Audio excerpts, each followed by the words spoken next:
Hello, everyone, and welcome to SmashBoxxTV's podcast 269. Terry Miller, the Disc Golf Guy, along with Johnny V, as I'm coming in remotely. Coming in hot, Johnny. Yes, Or not yes, so you hot. are. And for those of you that don't realize, we're only streaming on YouTube tonight. We're having a little issue with the restreamer, so I think we're not going to be pushing out to Facebook or Twitch tonight. So sorry for all of our Twitch viewers, both of you. Shout out to you. Which I love that we're telling them, hey, we're not streaming there, as if they're watching right now, realizing we're not streaming there. They're probably getting really nervous and hopefully Yes. coming over to YouTube. Okay, well, yes, we are glad Johnny couldn't quite get it all together tonight. A little bit difficult for him, but we're here giving you the action, right? What was the technical snafu there, Johnny? So I got a new phone. And okay. Yeah, so get this. So I preach to everybody two-factor authentication on everything you have. Make sure you have a secondary authentication. Well, unfortunately, my secondary authentication for this for our Restream application was on my old phone that I formatted. So now it's trying to use an app that no longer exists, and it needs to be reset up. So I need to contact the company and basically say, "Hey, I screwed it up. Please fix it for me, and we can get this going again." It's not too big of a deal. It should be done by the end of the week. So it was my own fault because I didn't think about it, and I formatted my old phone, and my Google Authenticator app was on there, and that's the whole point of the security. Whoops. Wow. Yeah. Way to secure yourself right out of that one. Well, as I mentioned, Johnny and I are actually in different locations. Hopefully I don't get yelled at. I know quiet time around here starts at around 11 o'clock as I'm in a hotel on the south side of Charlotte. And coming to you from down south, Johnny V, of course, back in Milwaukee. And I think we're going to get a three-way call on here tonight. We're going to have Dana stepping in as he's coming in from Illinois. Why in the world he's not at the Pro Tour finale, I don't know. But nonetheless, we're going to have Dana joining us tonight as we recap a little bit of the 2019 Steady Ed Hedrick Hall of Fame Classic presented by Rec Tech Grills.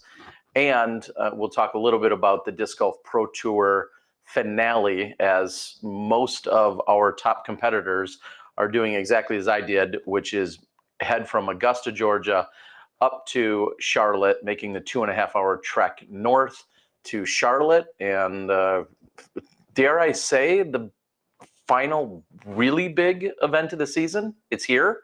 It's upon us. Yeah, it's really the end of the tour. Yeah, the end of the 2019 Disc Golf Pro Tour. The national tour just concluded a few days ago. With us being at the Hall of Fame Classic next year, there's already, I'm going to say, bittersweet feelings about it, as I've really enjoyed being at the Hall of Fame Classic. I enjoy being at the International Disc Golf Center, along with the Steady Ed Museum, and having the Hall of Fame members and not only there, but then the new inductees for the last few years have been presented and inducted during this specific weekend.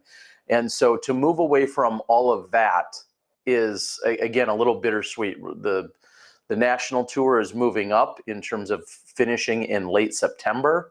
It's going to be taking place at the Music City Open next year. And I believe I also heard rumblings that the Hall of Fame ceremony itself is going to then move possibly to Pro Masters Worlds, or over to the Masters Worlds. I think it's Pro-Am already next year, but is moving to the Masters Worlds. And so that's where it makes sense if you're going to have it anywhere. More than likely, somebody that's getting inducted would be eligible, or probably be, a participant, or at least be within that age range. Not everyone, but that's more than likely. So it does make sense to have the actual ceremony move to that time frame, but not having it where the Hall of Fame is actually on display, again, feels like we're definitely going to miss it. And I'd love to see the Hall of Fame Classic or a variation of it come back to the IDGC. Maybe it's every other year or every third year, but we'll see how that ends up shaking out. So, Johnny, do you want to get right to Dana? Do we have other things we want to talk about before we get to Dana? I don't know what the flow is here. No, not at all. I think we check with Twitch. No, Dana's in our Disc Baron Digital Green Room right now, so we might as well just bring him in. All right, I'm good with it. Hey, Dana. Johnny. How you doing? Terry. Dana. Almost forgot to bring Terry in. It's going. Nice to see y'all. Good to be back. Everything going well over there in Illinois? I hear, as I was a little bit muggy and temperatures were pushing 80 to 85, did I miss out on some weather in the Midwest this weekend? Is that what I heard? Oh boy, yeah, it was not all that nice. And wasn't terrible all weekend, but caught a little bit of nice weather today.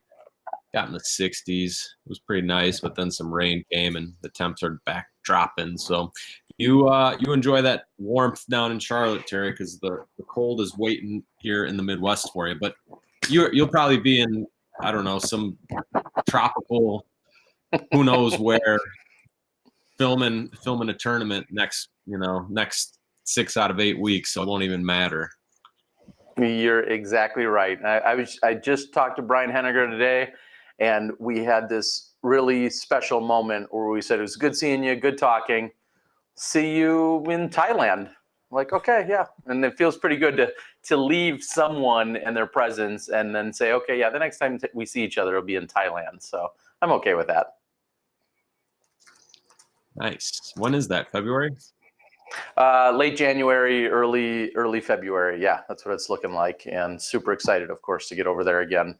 But that's a story for another day. But yes, if you're thinking about it, they've opened registration.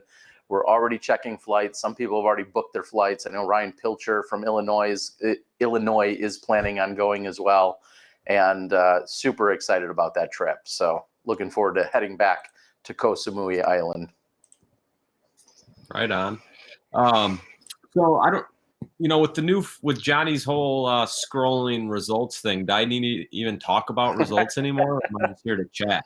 Have I been replaced by a darn app? Scrolling marquee? Robot scrolling? Oh, I was going to talk about Warwick. Never mind. It's already up there. We still need your input, Dana. We still need to know different information. That doesn't give any scores. It doesn't give any locations. It barely gives any information. It's for our deaf users. Wow. Okay. All right. Well, let's since I mentioned it before we get into the Hall of Fame Classic, there were a few other A tiers over in Warwick, New York. It was the Warwick Disc Golf Championships presented by Dick's Sporting Goods. Kind of cool. They nailed down a corporate sponsor, but it was a pro-only event weekend, I believe, and they had 61 total players, with 54 of them being on the MPO side. Had a lot of the who's who from the East Coast, New England area, Virginia, etc. A lot of great players, but in the end, it was Andrew Fish playing some really good disc golf. He's been fighting an injury since around Worlds, where he hurt his back. But yeah, he played some really good disc golf. Was able to go back to back. He won the event last year and was able to hold off Steve Brinster, who is the Warwick designer or co-designer. I'm not entirely sure, but not easy to beat Brinster there, and to beat him 2 years in a row. That is Andrew Fish, and he won $1,300 doing so. And as I said, Brinster finished in second, 4 throws behind Andrew, and then 5 throws behind Brinster was Cameron Messerschmidt. That kid is all over the place. If you looked at his stats, he's played 36 tournaments this year, and he's cashed at most of them. But there's been times where he skipped out on big events, and he's been at regional A and B tiers. So kind of, I'd say, strategically picking out his events. He's got some great finishes, and he's got some wins out there. If you're not familiar with Cameron, he loves to jump putt. When his putting gets going from say 34 feet to 50 feet, he's going to put up some big scores, and his rating is up to 1015. So I believe that is an all-time high. It looks like he's still going strong with, I don't know, 4 or 5 events signed up for the rest of the year already. So he's at 36. He's gonna be at least at 40 before the year is over with. I'm sure he'll probably creep up into the mid 40s with some late season events. So Dana, Yeah. a couple quick questions, and I know you're not out there quite as much, and like you just said, I've seen Cameron, of course, a few events from time to time. Do you know, one, is it strategy that he's not necessarily where all the biggest names are, and I don't want to say shying away from competition, but maybe trying out some new courses and trying out some other events where the larger contingency of our top players are? Do you think that's an intentional strategy, or do you have any idea as to why he's going where he's going? I would say it's got to be strategy. For a player of his level, he's a great player. He's been 1,000 rated or at 1,000 rated for last couple of years. It's not all that easy to cash there at the big events. Shooting 1,000 is not necessarily going to get you in the cash or much cash. So balancing those big events out with some of these A and B tiers that he's hitting up that are where he's mostly playing against regional pros is it's a good strategy if that's what he's doing. This is all speculation, of course, but and it's a great way to meet a lot of people, play new courses, as you said, not hitting the same tour courses up every year with the new one, a couple new ones sprinkled in. He's able to go and play a lot of different places, and then also just kind of an added bonus of being a traveling player. If he's say one of the few big fish at the event, the big travelers, that opens up places to stay. Like if the tour comes to town, there might be 15 to 30 players that have been at that event before and are staying at all the the local spots already, if that makes sense. So it could be that's an added bonus, I would say, of hitting some of these off the tour events. Well, and I'll double down on that a little bit and say I've been really fortunate that anytime I'm not necessarily at one of our top tier or premier events, when I get to travel then to film another event that might be happening, you find out about just how great this little hidden gem is, the course or the people, or the ridiculous added cash or whatever they might have going on. And so going off the beaten path maybe a little bit, or the path more traveled in terms of our top level pros, where the majority of them might go, just finding all of those, those, whether they're nuances or those little special spots. And like you said, I think creating those relationships and those bonds with some of those players, you can maybe even have the opportunity to be a little bit of a bigger fish in a smaller pool when you're at some of those, in some of those locations. Now, also, a quick follow-up to that is, where is he at with sponsorship? Do you know? I feel like he's had 1 or 2 sponsors, or maybe he's dabbled. Is he currently with a mixed bag, or is he officially on a team? Do you know? I'm putting you on the spot because I really don't know myself. I'm fairly certain he's with Prodigy. Okay. Or if he's not now, that was his most recent sponsor, but I'm almost certain that he's still playing with Prodigy, but I can't recall at the moment. But on that note, though, of sponsors, it really, for someone to sponsor, 1,000 to 10-15 rated player, that kind of player is going to make a big impact at some of these off tour events. They're really putting themselves out there for their sponsors a little bit more and getting a little bit more light shown on them in these other events. And I'm no way putting down these other events. We're just simply referring to them as off tour events versus tees and disc golf pro tours and all that. Well, and then to wrap this whole side conversation up about it, also what's great is someone like Cameron, if he then comes to a national tour or a pro tour organizer, he could say, hey, I've been to this event. They absolutely kill it. It's under the radar right now, or it's not on everyone's radar, but it should be. And he can also then provide that insight. And I feel like, again, those are some of the advantages that I've had going to certain events and being like, holy cow, this is an amazing event. And more people should be going here for reasons X, Y, or Z, the people, the amenities, the payout, what the course, whatever the case might be. And so he's also, I think, then becomes a valuable resource to a lot of us in that way as well. Absolutely. Absolutely. Well, let's wrapping up Warwick.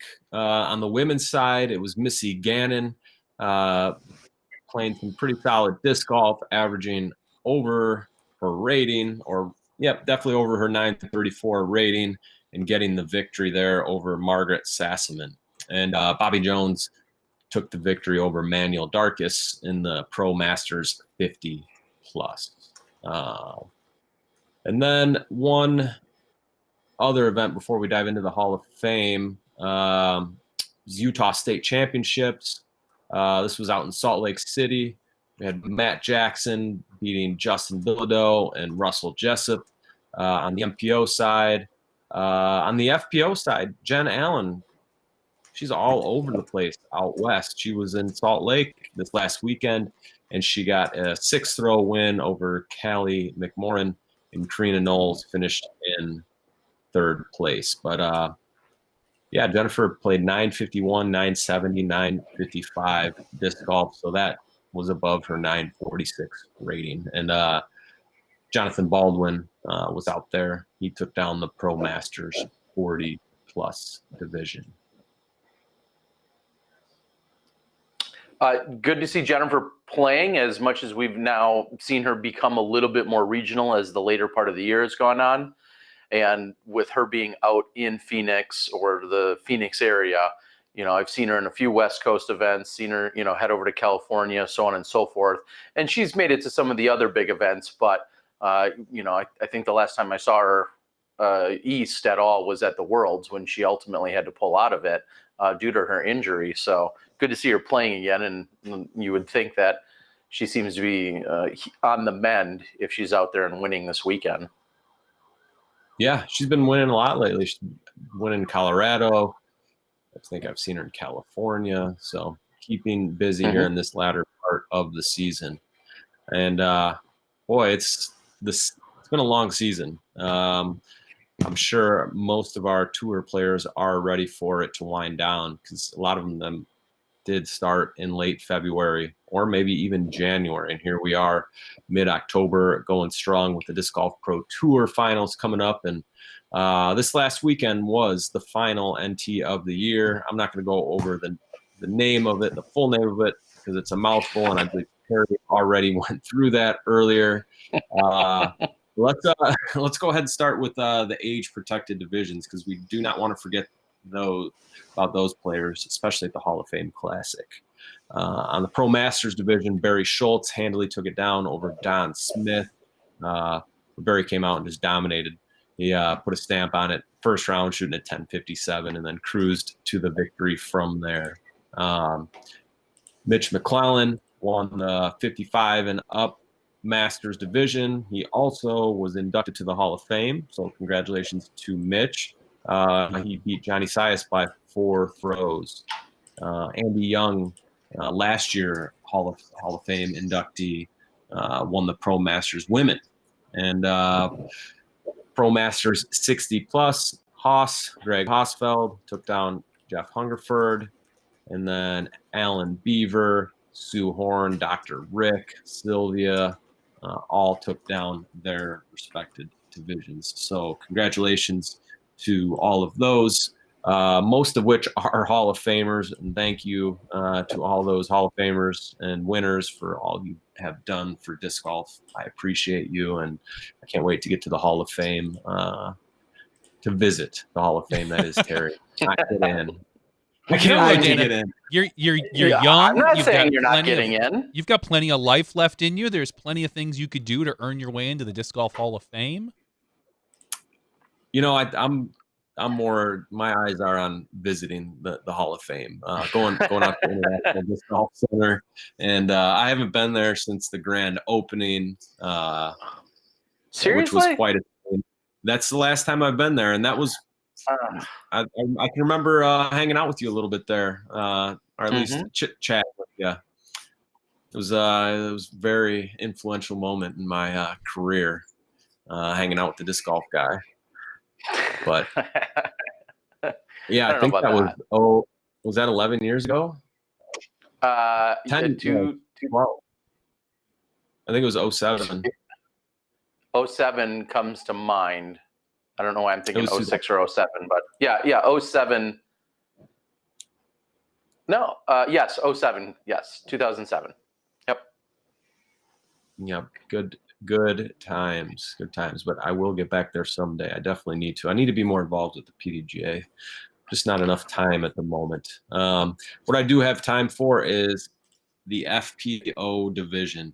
We had 24 FPO competitors at the Hall of Fame Classic, and it was a race between Paige and Sarah, and Paige Pierce. That is, Paige Pierce came out shooting a blazing 63, which was 1019 rated.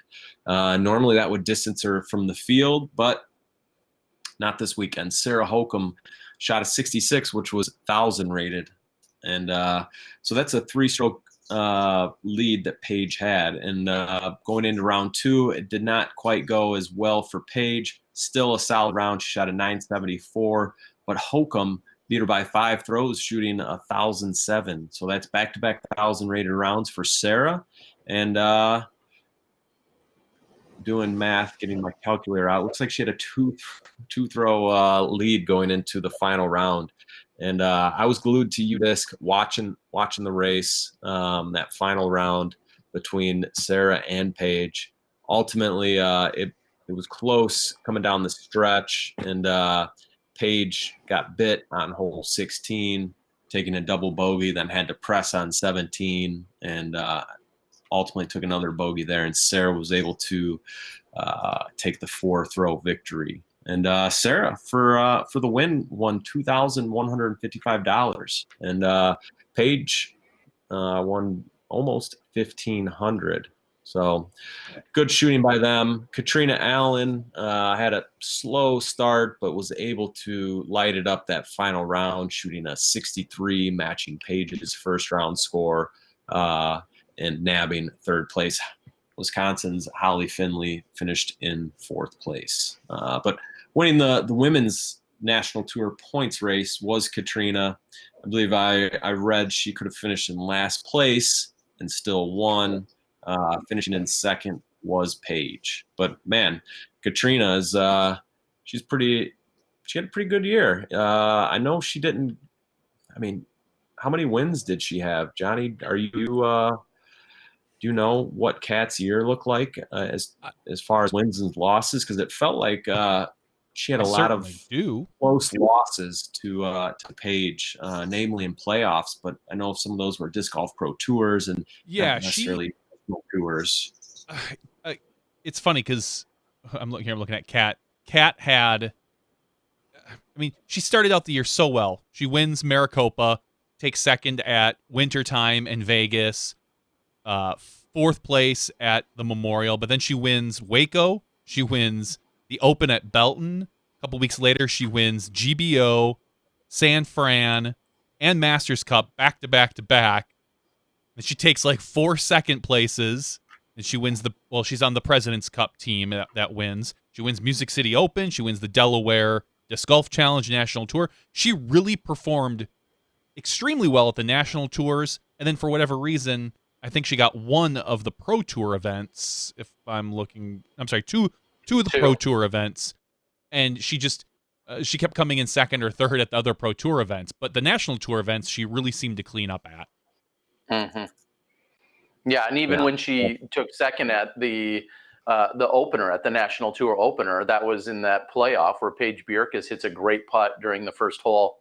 Spoiler, hits the first playoff hole with a great putt at Vegas. So, Yeah, it seemed as if, and I don't think there's any specific intention to it. Of course, she wants to win every weekend, and she's always in there battling it out. Her worst finish of the entire year was 6th place, but it seemed as if she was just a tad more dialed in if it had the NT title as opposed to a DGPT event. And I think that's nothing more than just coincidence or happenstance or whatever you want to call it.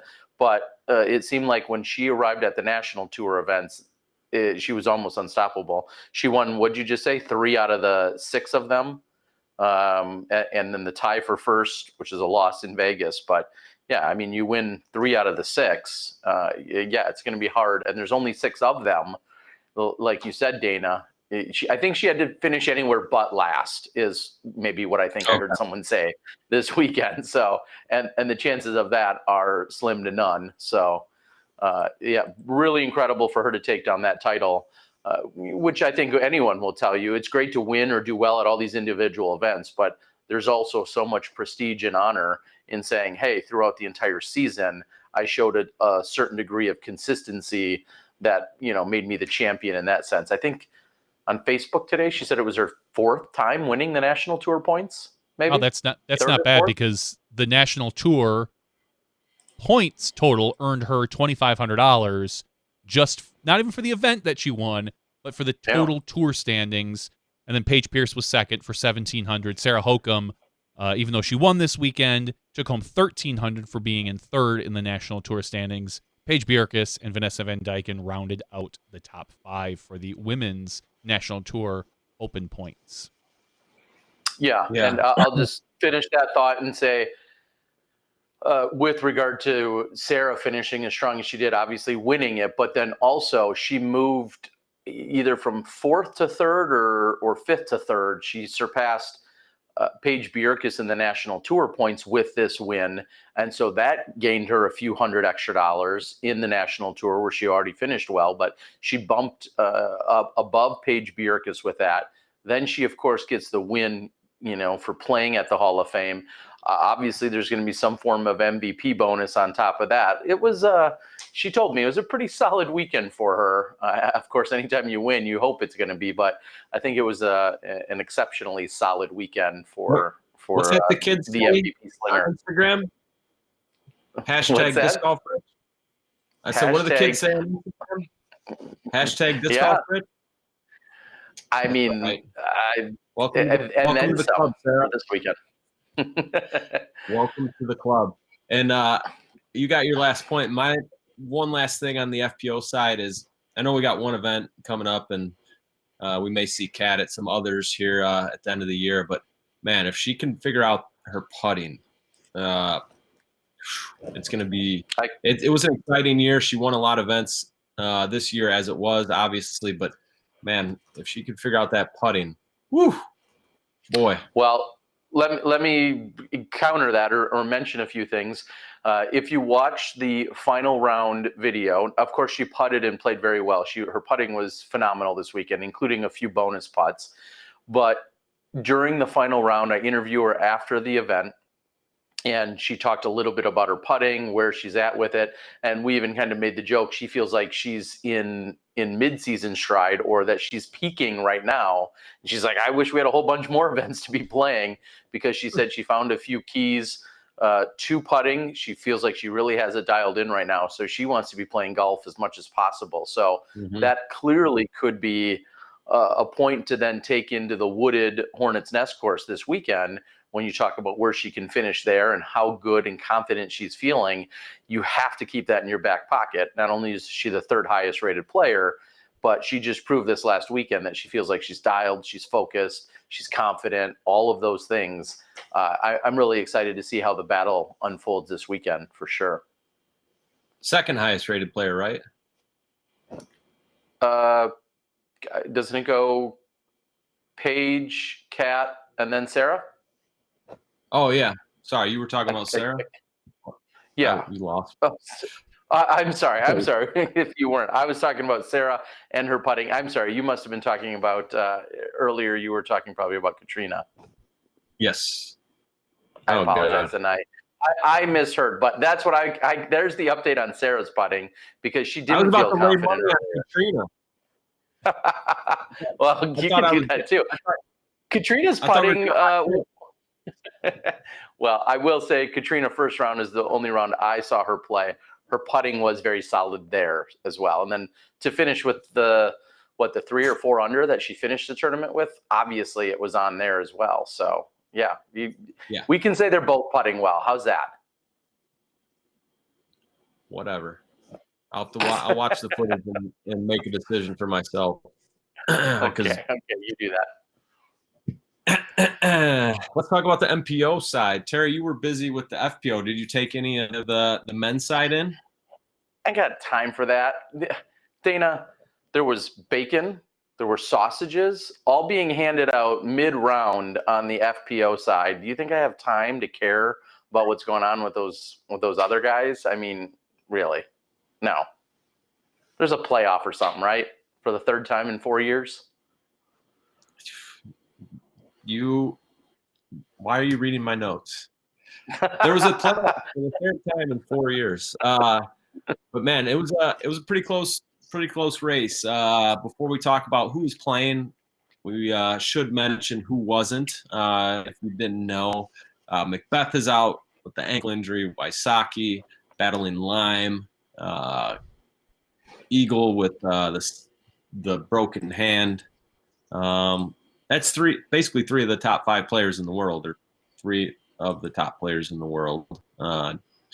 James Conrad might disagree, but we'll call it 3 out of the top 5 right there.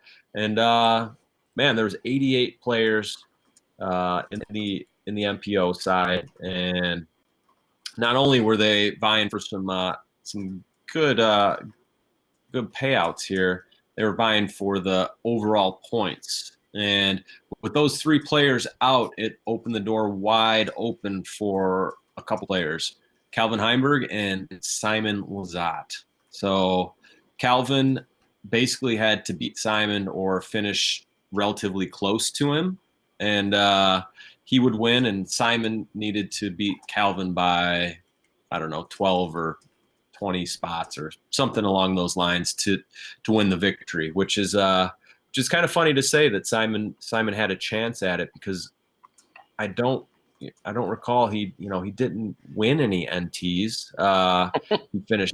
He finished 7th in Vegas, 58th at GBO. Masters Cup, he did finish 2nd. Beaver State Fling, 5th place, and Delaware 13th place. So I believe that's all the NTs. So, to have a chance to win the national tour after, having 2 finishes in the top 5 seems pretty sweet, and had to be whenever I think he actually said James told him that had to be a pretty shock to Simon to hear that he could win it. But he gave it a valiant effort. In the end, unfortunately though, for old Simo, he was not able to win it, nor was he able to beat Calvin Heimberg. Simon finished in 5th place. He was in there in the mix. He was only 3 strokes out of 1st place. And finishing ahead of him was Johnny McRae. Nice to see Johnny shooting some good disc golf on what has been a little bit of an up and down season. But Johnny played pretty darn good. Went 10:37, 10:53, 10:42 to finish in 4th place. And then these top 3 players, Chris Dickerson, Adam Hammis, and Calvin Heimberg, battled it out. One of those was battling from the 2nd card, and that was Chris Dickerson. He was on an absolute heater final round, and playing some really good disc golf on the front 9, came onto the back 9, aces hole 11. And all of a sudden he's up there in the mix for the win. And it looked like everything was going Chris's way until he got to hole 17 and squared up an early tree and was not able to get up and down. So he didn't quite have the finish to his round, while he did shoot a pretty smoking hot round of 58, which was 10:55 rated. One of the better rounds of the weekend, if not the best. I don't think anyone got got better than a 58. But anyway, so it was all on Calvin and Adam, who were battling out on the lead card, and they were both able to pull ahead of Chris by one throw, with Adam having to bang a big putt for birdie on 18. Calvin cleaned up right around a 20-footer to push it to the playoff. And man, Calvin, looking back at it before we get to the winner, Calvin winning the first NT of the year. Adam had his breakout performance a couple of years ago at the World Championships when it was at this course, so had some really good vibes coming into the weekend. Yeah, so two names that we haven't seen up at the top in a while, but it went a couple holes, a few birdies. Finally, on the third hole, Calvin was able to take the victory. And with that, he did win the National Tour Series as well. So Calvin won on the weekend, $3,500 for the Hall of Fame Classic, while Adam Hammes cleaned up $2,300. But Calvin won the National Tour Series. Pretty good stuff from Calvin. After he won that first event in Vegas this year, it was like, all right, we're going to see I thought we would see Calvin in the winner's circle quite a bit.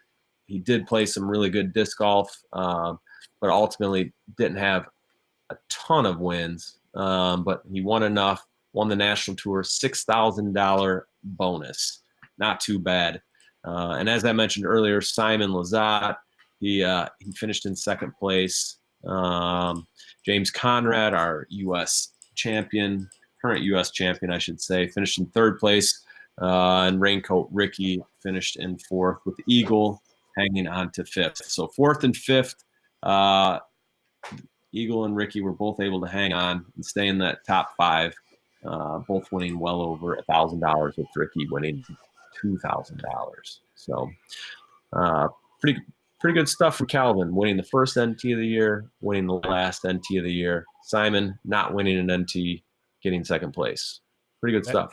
Yeah, that second place is worth $4,000 on the tour. Calvin, $6,000 for winning the tour. Conrad took third in the tour for $3,000.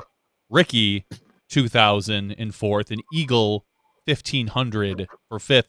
Think about this, because the Hall of Fame doesn't drop. Like, that's one of the events I believe that does not drop off the tour.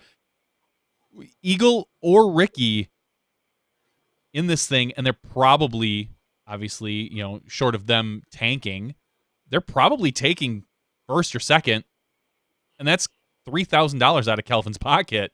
So those injuries, it only helped Calvin, and it probably, like, for Eagle particularly, that probably cost him just in bonus like $2,000 to $3,000. Yeah, that's not even considering a healthy final round at the USDGC. Yeah, there were definitely a lot of dollar implications to everything that unfolded with these late season injuries. And not only are you talking about the possible, great showing or good to great showing at the event, then you're talking about, like you were just mentioning, both of you talking about the NT bonuses that go along with it. And then on top of it, I would have to assume all of these guys are in a position that if they win the NT series or the Disc Golf Pro Tour series overall, there's probably an additional bonus on top of those as well, in addition to the winnings that they take home. So yeah, there's a lot of money that was, I don't want to say left out on the table. That's not probably the right phrasing for this because of injury, but there's money that's not being handed out or given out that they were pretty close to, already having in their pocket until some of these injuries came along, some maybe more intentional than others. So yeah, some serious, it's funny to think now we're talking about real dollar implications, like real money, the $50, the $100 here and there, sure. But when we're talking about, 4-figure swings due to missing an event or missing, a series finale, that's obviously quite substantial. So quick question for you, Dana, I'd ask is, we see Adam and and Kelvin go into this playoff. I was not there, and I'm not truly privy to this, but you're looking at a $1,200 difference in the payout. Do they chop that or come up with some form of split before they started that round? Before they started the playoff? What's your guess? Is maybe a better way to? Did they find some way to chop that, or did they say we're playing outright we're going to play it outright for the money for the full amount? My guess is that they played it outright. I don't. Okay. Not that they're not friends, but they don't run in the same circle. But I would say they definitely, with it only, with both of them, 3,500 first, 2,300 second. That's pretty. They're both really good paydays for a weekend of disc golf, and so I can't see them, worrying about $600 or an extra 600 or whatever. So I don't think, but let's see if if it was Calvin and Zach, maybe they do split. Zach Melton, that is. They travel quite a bit. They're good friends. I could see those are the instances where you see some of the splits come up, or when there's a big discrepancy in first to second. So if like first was 10,000 and second was 3,000, that's when you're going to see players, even if it's outside of their circle, maybe chopping it up. Sure. Well, on paper, on the numbers, whether they had any form of split in any regard, it looks like it's going to Kelvin with that payday. And interestingly enough, that is the single largest payday for Adam Hammis for finishing in second place here at this event. So some little PB, a little personal best for him, and another notch for the young gun out of Wisconsin for sure. How many players do you think cashed for more than 2,000 at one event this year? How many different players? That's a really good question, and I'm sure a query could be run by our folks at the PDGA pretty quickly. I would guess there's probably been 15 for more than 2,000. You said? I bet you it's a little higher. I bet you it's closer to 20. Yeah. Yeah, I'd have to look at the Ledgestone payout because there's probably 15 at the Ledgestone alone, maybe. So yeah, maybe there is closer to 20. And then you got to know that USDGC. Kat and Paige for sure have taken paychecks home that big, and Sarah now. So there's 3 women. So yeah, I would say at least 20. And think, I know this sounds like we're dating ourselves, but you rewind 10 years ago and you could probably count, $2,000 winners on one, maybe 2 hands, in an entire year, for a single paycheck. So yeah, certainly pretty impressive for sure. Yeah, good stuff. And I think that would be a good time to shout out again the Hall of Fame Classic sponsor, RecTech Grills. If you're looking for a grill, buy it from them. Let them know that you're buying it because of their support of disc golf. If you're not looking for a big purchase like a grill, maybe just go, support the companies that support your local events, and make sure you tell them that you appreciate them sponsoring disc golf, because that goes a long way to getting bigger payouts and more payouts. And it's the right thing to do. If they're sponsoring disc golf, then support them. A great segue, Dana, for me to give a quick additional plug in that exact same tone. Disc Baron, who of course supports us here for our podcast, but also has very heavily supported FPO coverage that I've put out this year. So Disc Baron, a super huge supporter. Please consider shopping with Disc Baron if you're looking for some discs or any disc golf equipment. And then also MVP, also out of Michigan. Maybe a costly weekend for them. They supported my coverage, and then they're going to have to pay some bonuses to Sarah, but I think they're going to do it. And then they gave us a basket to give away last week. So needless to say, I think those are all probably happy expenses when they watch one of their flagship players take down a huge event like this. So thank you to MVP, and thank you to Disc Baron, along with, like you said, RecTech, and of course the PDGA. So very cool. Dana, on. anything else from around the give us your quick take on the Pro Tour as everyone has moved the 2.5 to 3 hours from Augusta up here to Charlotte, where I'm out right now. Any hot takes on the Pro Tour this weekend? Are they still having it? Has the MPO side not completely dropped out? Can I get in? I should have taken points from Ledgestone. I'm feeling good. I've had some good runs. Yeah, but no, don't. I just assume you're gonna take some sort of shot at me for. I was going to give an injury update. I was simply going to mention, of course, the three guys.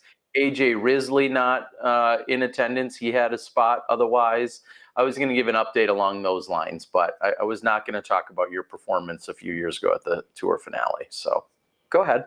Oh, now that I brought it up. Yeah, but I need to take a look at it because you said there's been a few more recent dropouts from the Disc Golf Pro Tour finals. I'm trying to think of exact names. I know on the FPO side, and someone had just asked on the board, Rebecca Cox suffered I'm going to say a legitimate injury. Not that they would be not legit, but I mean, she wiped out on her bike, and I think ultimately the brake bar, the brake handle, may have punctured her leg, which is why she was kind of hobbling around throughout the weekend. She did commentary for me still for the FPO coverage, so thank you to her. But it was pretty serious, pretty nasty in that she ultimately punctured her leg, and I think she's on the mend. But I do not foresee her playing any disc golf this weekend. So there's another woman that when you're looking at the stats and where everyone shakes out, you're not going to see her there. On the MPO side, I'd have to take a look at who else we had. I was surprised to see Jordan Castro posting that he was back in Minnesota. I don't know if you're on the board, Jordan, but he was back in Minnesota, and kind of surprised to see him not attending the Pro Tour Championships this weekend, unless he's flying down Thursday or Friday or something. I was quite surprised to see that, knowing that he made it into, the bracket. Well, I'm looking at right now, according to UDisc, who has what everybody's registered for. We're seeing that Paul, Ricky, and Eagle are not currently registered for the DGPT Championship, which we all knew, which leaves out of the top 8 Simon, Kevin, Double G, Conrad, and Heimberg. So those were people that had basically a bye to the semifinals. Now, people that had a bye to the quarterfinals, it looks like only one person isn't registered. That's not to say that everyone's going to play, but that's Seppo. Right now, we've got Adam Hammis, Alex Russell, Chris Clemens, Matt Oram, Joel Freeman, Austin Hannum, and Reed Fiscura all registered to play. For some reason, I want to say Matty O. I've got a feeling Matty O might not be there, but I thought I saw something on social media, but I'm not 100% sure. He might show up. It's not too far from home for him. And then we've got the people that are just playing out qualified. Gibson, Presnell, Perkins, Coling, Queen, Philo, Dickerson, Nico, Oakley, Earhart, Marweed, and Montgomery are all registered to play. That's through 32. I think there are more people that are technically registered. It looks that might scoot up. So are they going to take, if we know that Paul, Ricky, and Eagle are not playing, are they going to bump up the next 3 into that 1 through 8 position? I think they've got to make the event format work, right? I believe that's exactly the case, and I saw a bracket at one point. It was maybe that wasn't a public bracket, but at one point I saw the bracket, and I know that they were, so to speak, inviting additional people, which is why last weekend I was talking about AJ Risley, notifying the staff that he really wasn't going to play. He ended up heading back home out west, so that his spot could be then filled. And so I think that's all part of the conversation about who's going to be there and who's really not going to be there. Like you just mentioned, if we're going to see Matty O there or not, I'm not sure. Alex Russell, do I believe he withdrew last weekend from an event or from this last weekend possibly, with injury. So I know he's on the Pro Tour finale registration page, but I don't know if we're going to for sure see him or not. But that's another person that may or may not have his spot become available. And we are up to the Paul Oman, who finished in 51st place, is the highest finisher in the standings to be in the Pro Tour finals. So 51st place. Finishing in 52nd, Yale Store. He only played one Pro Tour event and he got 3rd place. So just putting that into perspective, he would be the next in line to get an invite. So it looks like Paul Oman is the highest at 51st place in Pro Tour standings to get into the finals right now. So they're digging deep into the well. I'm scrolling to see what place I'm in. Oh boy, you need to. Dana, our show's only 4 hours. We don't have time for you to scroll. 123rd. There's a chance. Make the call. Come on down. We'll share a room, buddy. I'm texting Jeff right now. So yeah, it'll be interesting. There's going to be a slightly different format this year than what we've seen in the past few years. I'm not sure Johnny and I fully even have wrapped our head around it, only because we've heard like 19 variations. But I know the format has been set. Everybody's bracketed, as we were just saying, and essentially the better or the lower the score you shoot, the better chance you have to move on to the next round.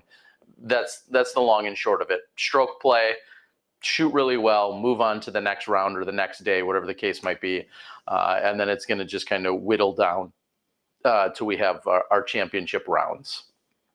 So pretty excited. Well, I'm looking forward to it. As far as I know, I hope I'm not speaking out of turn here. As far as I know, we've got Nate and Val on commentary. They're going to be, of course, coming in from Bevel headquarters out on the West Coast.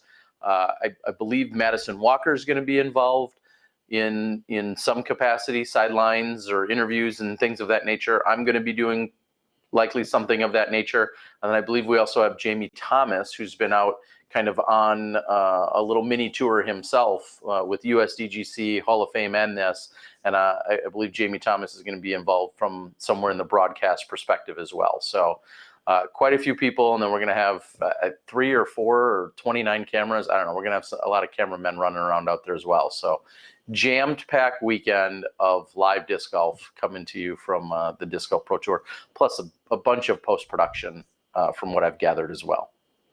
So Sweet. Should be pretty cool. And we're at Hornets Nest. I know they've been making some changes over the last few days. I haven't seen them personally yet, but I know that the FPO course, as someone just asked on the board, is coming in about 1,000 feet shorter than the MPO course that's going to be played.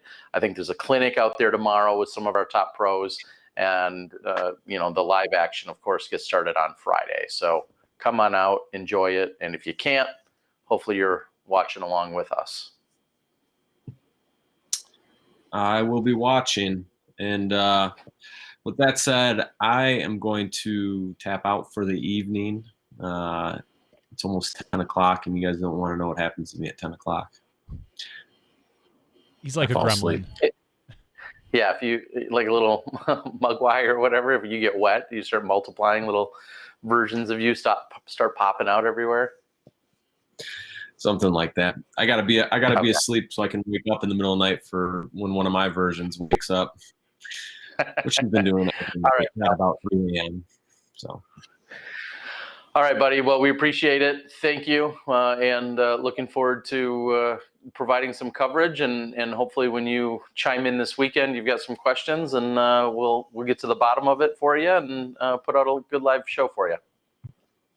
Right on. And one last time, Jeff Spring, text me if you got a spot. Text me back, man. Holla at your boy. All right. Good night, Dana. See ya. All right, Johnny. That guy. He would probably somehow make the finals, knowing him. Maybe. Oh, so we talked about the Hall of Fame. Well, you guys talked about the Hall of Fame. We've talked about the Pro Tour finale coming up. Real quick for everyone, because someone was asking it on the board. Pro Tour finale. If you're in Charlotte, please go out and watch. There's no cost to it. If you are sitting at home and stuck, you can sit at home and watch. There's no cost to it. Just tune into the Disc Golf Pro Tour's YouTube channel, and it should be there starting, I believe, Friday morning about 9 or 10 a.m. Eastern. 10 a.m. Eastern. 10 Eastern. Mm-hmm. That sounds about right. So, yeah, so feel free. Yes. And we'll be the very first round. I believe the plan is to be bouncing back and forth between the FPO card that tees off at 10 p.m. Eastern and the 9 a.m. card, the MPO card, who will be about an hour into their round, so we can kind of get a general idea of what's going on.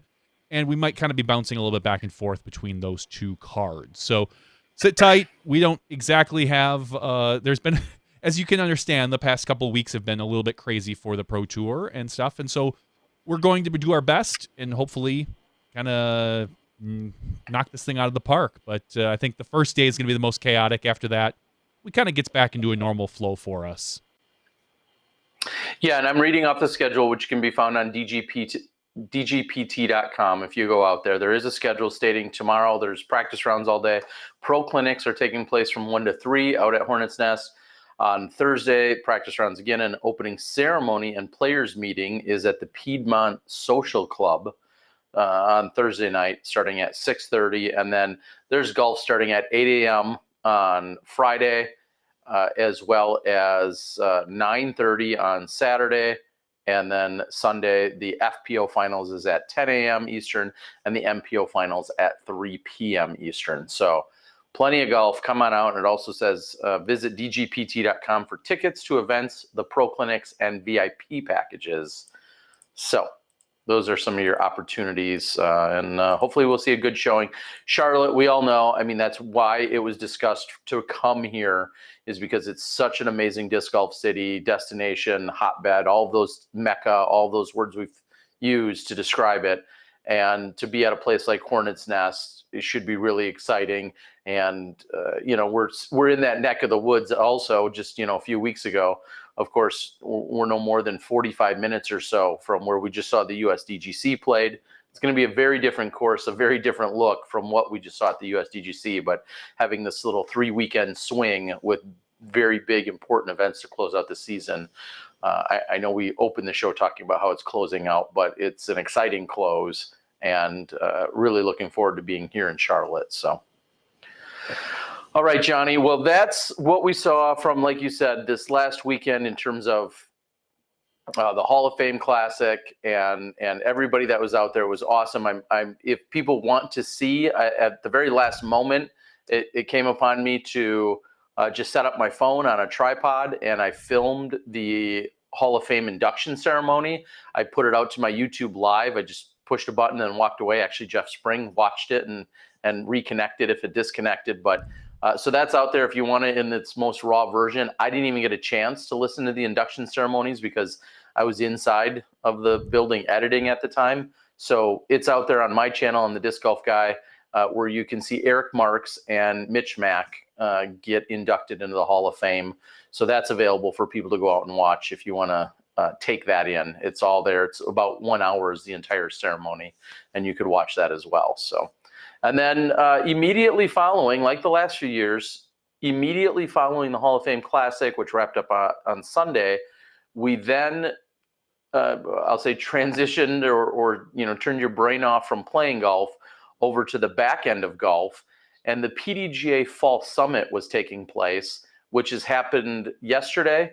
And then it concluded today, and that was at the Augusta Inn Holiday Inn Augusta West, but about 30 minutes from the IDGC. And that's where we had board members, all of the board members. We had consultants and contractors, I believe, were there. And then we had the PDGA staff and then a number of other volunteers. And then on Monday, it was an open session in the sense that from 9 a.m. and it went till about 7:15, a good hour and 15 minutes later than planned.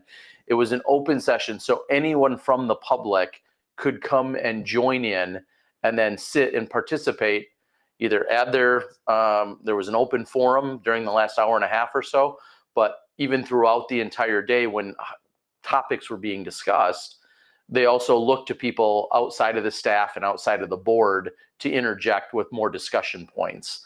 And it was similar to what we've seen in the last few years, but it was a really good experience to be there for sure. One of the things I want to follow up with on that is, I probably said it last year, and I probably said it the 10 or 15 years before that in total accumulation. I'm shocked and surprised and even disappointed that there's not more representation from teams, from manufacturers, and from anyone that has involvement with disc golf and the PDGA in any serious capacity. And by that, I would say literally every manufacturer. I don't understand. Okay. It's not exactly well promoted. I think if you're on the inside a little bit and you have a little general idea of what's going on in the PDGA, you know when the fall summit is. But sure. And that should be most of our manufacturers. But maybe I'm wrong, but I did a search on the PDGA website. I couldn't find anything about the fall summit on there. They have meeting minutes they have all the meeting minutes, which this fall summit will have their meeting minutes come November. The next conference call, usually with members, they will approve the previous meetings minutes and then release them for everybody to read. So we'll probably see the meeting minutes that happened on Monday show up on in November at some point. I don't know. I would guess that the manufacturers know. That was one of my pieces of feedback during the open session near the very end of the day. I said I certainly thanked everyone for being in the room, whether it was the fellow or whether it was players or whether you were on the staff or otherwise or on the board. I thanked everyone for being in the room because I do feel it's important to be there. And then that was, again, my two pieces of feedback were, one, SmashBoxxTV has a standing offer since 2014 that we would love to live stream the open session that takes place on Monday. And of course, there's conversations, we can get into that later, but there's conversations, pros and cons to that concept. I understand that. But we have had a standing offer. I told them just that. Anytime they want, if you wanted us to just handle it, now they could do it on their own to some degree as well, or I'm sure they could figure out a solution for it. So I made sure everyone knew yet again that SmashBoxx would gladly volunteer our time and our resources to live stream that entire board meeting day. And then secondly, I said, I feel as if, as you were just mentioning, I feel like it's not well advertised. And some people know clearly, but I feel like there could be a little bit more promotion and or advertisement of the summit going on. And you kind of worded it perfectly in the sense that, like, if you're in the know, but if you're on the fringe or you don't know, you might really struggle to know more about it. It's like you almost have to know someone who knows someone. And it's clearly not like it's it's under lock and key or it's a secret in that sense, but it's also not broadcast either in any, pardon the literal sense, but it's not broadcast out there either. So I wish that it would be a little bit more open because I feel like it's such a great opportunity. I mean, at one point we did see Eric Oakley, Tina Oakley in there, Holly Finley, Nate Perkins, Alyssa Van Lannen, Paige Pierce, Jeff Hungerford, Paul Macbeth was in there for a little while. So, I mean, Sarah Holcomb, who I sat next to for the entire day. So, I mean, there was some player representation, but even outside of those, I don't feel like you need to be a top level pro to be there. If you're thinking about starting a company, if you you're on the verge of a patent or an app idea or whatever, I feel like if there's any involvement that you have at a semi-serious level, it might be worth your while just to be there and be a sponge. And I fit in that category myself. I feel like technically I of course had no spot on the agenda or made any kind of presentation. I just felt it was really useful to take in all the information and to see what our board is doing. I mean, these are people we voted into these positions, and now you can see and hear them actually talk about, some of these really pressing topics. Trevor Harbolt, I want to say, was there as well. So, who used to be a board member and was there not as a board member this time. So, and my understanding is the way it's laid out more or less is that they've got an agenda up until like 4 or 5 o'clock at night, and then it's more of an open session where people can then present, but bring up their concerns or their ideas to the PDGA. Is that a fair statement? Yeah. And to quickly go ahead.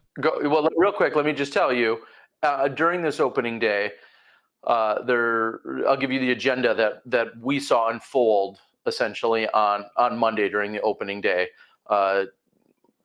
There was a media and marketing update, which we heard from Steve Hill along with Marty Gregoire. Joe Chargoloff and the staff had a little bit of input as well. Then we got a technology update, memberships in technology, which was, again, Joe Chargoloff along with Steve Gans, Pete Chris, and a little bit from Vic Allen as well. And then a little later, we briefly heard from Cliff Town, who's organized the club affiliate program and has done a ton with our course directory information. Elaine King gave an update and talked about the women's global event taking place here in 2020. That goes every other year. So she had a relatively comprehensive update on that. Nate Heinold talked about majors, and a very lengthy discussion ensued from there. Majors, more or less, rules, details, all surrounding the idea of majors, not just more, but majors. Des Redding then gave a youth and education report. That's a new role that she's been put in the last year. So she gave a really detailed, very informative report about, well, I'll just say a lot of things regarding youth and education. Then the disciplinary process proposal came up, and that was along with Sullivan and Leonard. So that was a board member and then Robert Leonard, who's on the disciplinary board. So they really broke down some changes and proposals to how the disciplinary action and report process goes. I've got a proposal for them. Get off of Yahoo Groups, for the love of God. I was on the disciplinary committee many, many years ago, and you had to go through Yahoo Groups. It was the worst interface ever. I had to dig up an old Yahoo account, and I thought, well, and this was 6-7 years ago. I was on the disciplinary committee, and I just read something like a couple weeks ago that I think they're still using the Yahoo Groups feature. I think they are. There's Slack. There's so many better features, guys. You got to move off of Yahoo. It was one of the. But now, to be fair, and this is just a guess, with the archival that's there and all of these years, I don't want to say if it's not broke, but maybe it serves their purpose just fine. I mean, yes, I had a lot of. I had a lot of reasons why I left the committee. It was, it was a lot of time and this and that. And there was organizational. I felt that it wasn't extremely organized at the time.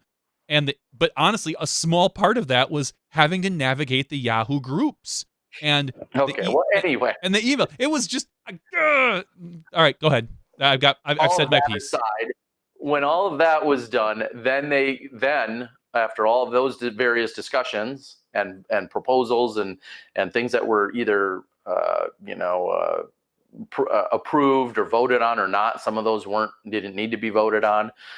Then they had an open forum, and that's where anyone in the room that had really anything to say at all, and plenty of people didn't, but some people did. and that's where the open forum took place. And Eric Oakley, talked about some things. Nate Perkins had a few items he wanted to bring up. Paige Pierce had a few items. I said a few quick words, what I just told you, actually, that I volunteered yet our services, and that I'd love to see more exposure about what was going on there, or promotion about the actual event taking place. And it was a great, healthy discussion that took place there. Some of it, as we, were alluded to earlier in the day, like some of it got very specific and in the weeds, as they would say, just meaning like, okay, let's talk about something at a high level, and then we figure out where it needs to get talked to. You don't need to, get drilled down to the tiniest detail about a very specific instance or a very specific thing, but everyone got their voices and concerns were, at least voices were voiced. Sorry. Their concerns were voiced and everyone got to hear them. And then from there, I think there was some progress. So that's what we saw today. Tuesday was a closed session. That's what they've done for the last few years, at least, is everything that happened today. Same place, same location, all of that.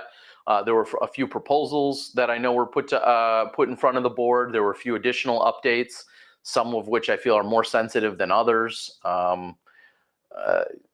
So today it was, I guess restricted is the word. It was closed to the PDGA staff members and the board, and then maybe a few other consultant type people were involved. So that was not an open public forum. That was something that, for instance, I could not just go and sit in the back of the room and listen to for the entire day. And I'm good with that, but that's how today unfolded, so to speak, as well. And a little note I'll say about us streaming the PDGA summit. There is an argument, a valid one, that says this is an open forum for ideas and on top of that, grievances. And by streaming it, there is a chance that people may not be as open with the PDGA if they know that they are in front of probably millions of eyeballs. Yes, millions, and or that it's archived if we correct. choose to keep it out there, and which we probably would. Yeah, it's forever then becomes part of public content that can specifically be watched. And of course, my argument, or someone else could say, well, anything that gets said there, I mean, I could repeat verbatim to you or to the podcast tonight. I mean, it was a public forum still, but it may stifle if someone really knows that, hey, this is being recorded and there's 100 or 500 or 5,000 people also watching what I'm saying. It could potentially stifle conversation or thoughts or ideas. I understand that. Either way, you're in a public setting. And anything that was said yesterday, if I had a really good memory, I could, in theory, repeat back, to everyone right now anyway. So I do and don't understand. I do and don't agree with that specific stance. And then someone said, well, what if things get said? And in that same breath, what if something gets said that shouldn't be out there? And it's like, same thing. I know exactly what was said yesterday. And if I, quoted it verbatim or recorded it on a phone, I mean, what's the difference? It was said. It's not like it can be taken back. So I understand both sides. And I don't want to even, I want to make it clear also to everyone, it's not a selfish SmashBoxxTV thing that we need to have it there. I just think as a service to our members and beyond and to the public, I just would love to see that day available to everyone. As people have said, I can't travel there. I'd love to know what's going on. I don't get enough out of the minutes. I would love to have it streaming, and that's something you could digest, an hour a day for the next week if you really wanted to listen in. And there could be compromises made. Like you could end the live stream at the open forum portion if for the people that maybe aren't on the agenda but want to bring up grievances. You could cut it there, so to speak, and just show what because the summit, obviously, as Terry said, it's got a lot of PDGA updates in it. It's got possible things. I mean, we've seen. I know the rules committee is already working on things, but we already know one rule, or PDGA standard, maybe. I don't know if it's technically a rule that has come out of this, and as some people have dubbed it, is the Lloyd Wema rule, where the NTs, the majors, and the Pro Tour events, so anything elite level and above, you have to be 900 rated and above now in order to register and play that event. In MPO. In MPO, correct. Not in FPO. In FPO, they have not made any changes to the requirements. It is strictly for MPO at this point. But that's something that's already come out on social media in a couple different spots. Yeah, exactly. And there was a healthy discussion about that as to if that rule is fair, if that, policy, I guess is maybe the best word for it. If that policy is fair, if somebody from the Czech Republic, or I think Serbia was the exact country listed, someone wants to come play in the World Championships and there's a spot that's available, but they're only rated 890, 897. And there's not a lot of opportunities for them to play, but they want to come play in the open division at the World Championships. Should we be stifling that person or disallowing them from playing? And I thought that was a great counterpoint to the people that are saying, well, why is it fair that some of our top level players, maybe during that first round, are then playing with someone that has an 897 rating, which could take you out of your element. You're searching for more discs. You're maybe helping instruct on the rules, or someone's less likely to be playing by the rules. And rating doesn't necessarily guarantee all those negative things, but sometimes they can go hand in hand. And I think that was the point that was trying to be made yesterday. And so we should have a minimum floor as to where someone should be rated in order to compete at our highest level events. And like I said, lots of great discussion, lots of good points, given back to and fro for it. And then ultimately it was voted and approved on, I believe, that, like you said, 900 is the low ceiling cutoff. So, and I don't mind that, honestly. I understand the discussions of saying, well, by taking these people out, not only are you decreasing the player pool slightly for these events, there was probably a total of 25 players that were under 900 that played and maybe a little more in the World Championships, but in the National Tour and the Pro Tour events. Yeah. I understand the argument that says you don't want to pair someone of that caliber to someone, we'll say, of 10, 20 and above. That is an argument I get. I understand. I've heard a lot of different arguments about, them taking up places of, top pros and this and that. And that's an argument I can't get behind, because we've already set aside these buffer periods where the top pros can register. They have like 2 weeks before anybody else set aside for them to register. So online you see all these different arguments going on, but ultimately I can't buy into that second argument. I can kind of buy into the first one. Yeah, I mean, as you're saying, someone saying, hey, there's an 850 rated person that signed up, but yet there's a waiting list now because another top level pro didn't sign up in time. And so, as you're saying, like, they had time. All of our big events have a tiered, timed ratings based registration at this point. So if you're 1,000 and above, you always are going to have time to get into the event for a certain time period. And as it gets closer to the event, if it hasn't filled, they keep lowering that rating opportunity. And you're exactly right. I feel that it is tough. Somebody has 3 months to register. They don't do it. So someone that's rated 850 says, hey, I'm going to go play in that event. There's still a spot here. And then we have the frustration of, well, why isn't so-and-so in the event? And there's an 850 rated person. Well, that top rated person didn't sign up. I mean, that it's really, dare I say, that simple. They had an opportunity. Now, different argument, as we would all say back a few years ago, if they would just open up registration and anyone could register at any time, and there was no protection of your higher rated players. But right now they're afforded that luxury of having some time to get themselves in. And I think they need to take responsibility and make sure they do just that. So, Anyway, so that was one piece that was discussed. Like I said, I'll say on a Des Redding perspective, when she's giving her proposal and she's been in that new role, she's really just giving a really good informational update of things she's found and researched, and maybe where her directives and her, what her plan is moving forward in the next 6 months or a year. And she's more or less giving an update, just like the technology committee did, telling us some of the things they've implemented, some of their short-term challenges, and some of their long-term and short-term goals and resolutions as well. And a lot of discussion was talked about the digital scorecard that they've recently made, I'll say, more public, even though it's been out for a while. They really talked about the success story and where that's headed and what's happening with the digital scorecard that can be used at tournaments or whatever, which is also really cool to see. So lots of good stuff. I just can't stress it enough. I would think that our major manufacturers, if anyone that at least you want to use thresholds, if you are ever submitting something to the PDGA for any form of approval at all, I think it's a bare minimum that you're at least at there or have a representative at the summit meeting.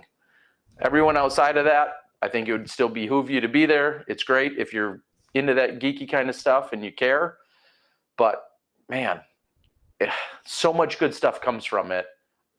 Why aren't more people there? It blows my mind. So anyway, that's kind of my soapbox on that. It's the same soapbox I'll be on next year and the next 20 years until we see real representation. It just blows. I was at my first summit, just to wrap that up, I was at my first ever summit in the spring of 2005.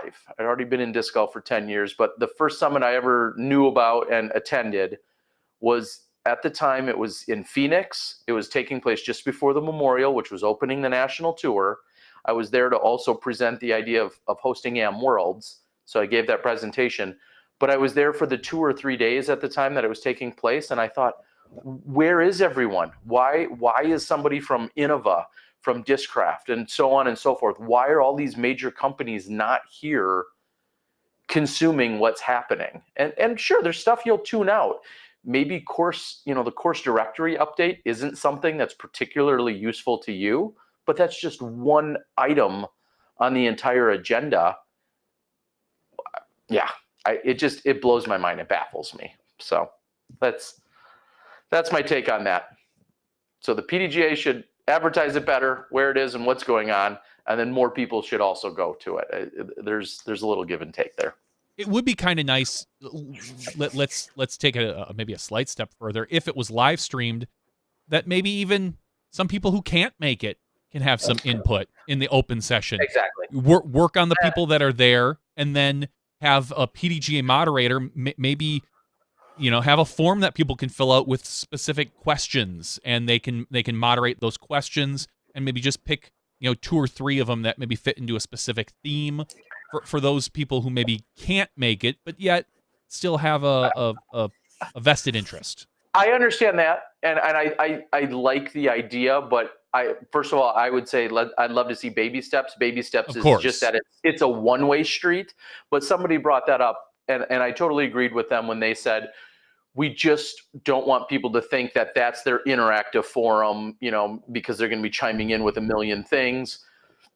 Which is why you need to have it moderated, of course. Correct, and that's why I do feel like there's a baby step. There's a process there of, let's first start with making it available, and then maybe it's a year or 2 or 5 down the road where it's like, okay, there's, like you said, there's certain categories of things that you can ask here, and there'll be an hour dedicated to answering just those questions online. Or like the Q&A session that we have at the Glass Blown Open, where all those questions that Robert's reading to our pros came in ahead of time, and they were, somewhat organized or I guess vetted in some sense. Same idea. Maybe that could be done as well. And I do understand the concern, though, when someone said, well, if we put it out there and everyone's watching, are they going to feel like, well, why aren't my questions being answered, or I have so much to say? I do feel like that's something we need to ease into. But agreed. Maybe we just host we host our own mock PDGA board symposium. I don't know. Let's get a couple board members. Then again, we've already said that. We've said that anyone on the PDGA always has, the direct line if there's an initiative or a project or a question and answer session, and any PDGA board member or staff member ever wants to come on our show and use us as a platform, we're always open to that as well. We've said that too, so throughout the years. So the open invite remains. All right, let's move on from that. Although it's exciting and it was a lot of fun, but we can move on from that. Where do we go? I mean, we close out the season.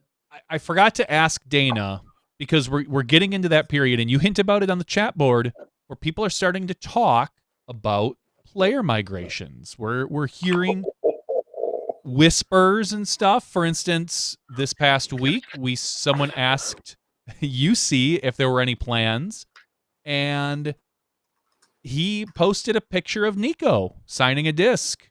And there's been word that Nico's been throwing some Discmania discs in his bag. Now, Nico's had kind of an open bag with Gateway, but this is with Latitude, he has an open. Yeah, exactly.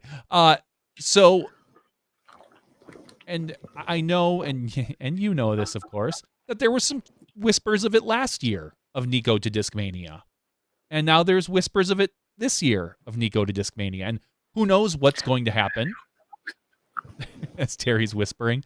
But it looks like the idea, at least, is out there. It is put out in the ether that we might see the world's best non-sponsored player get a full-time sponsor.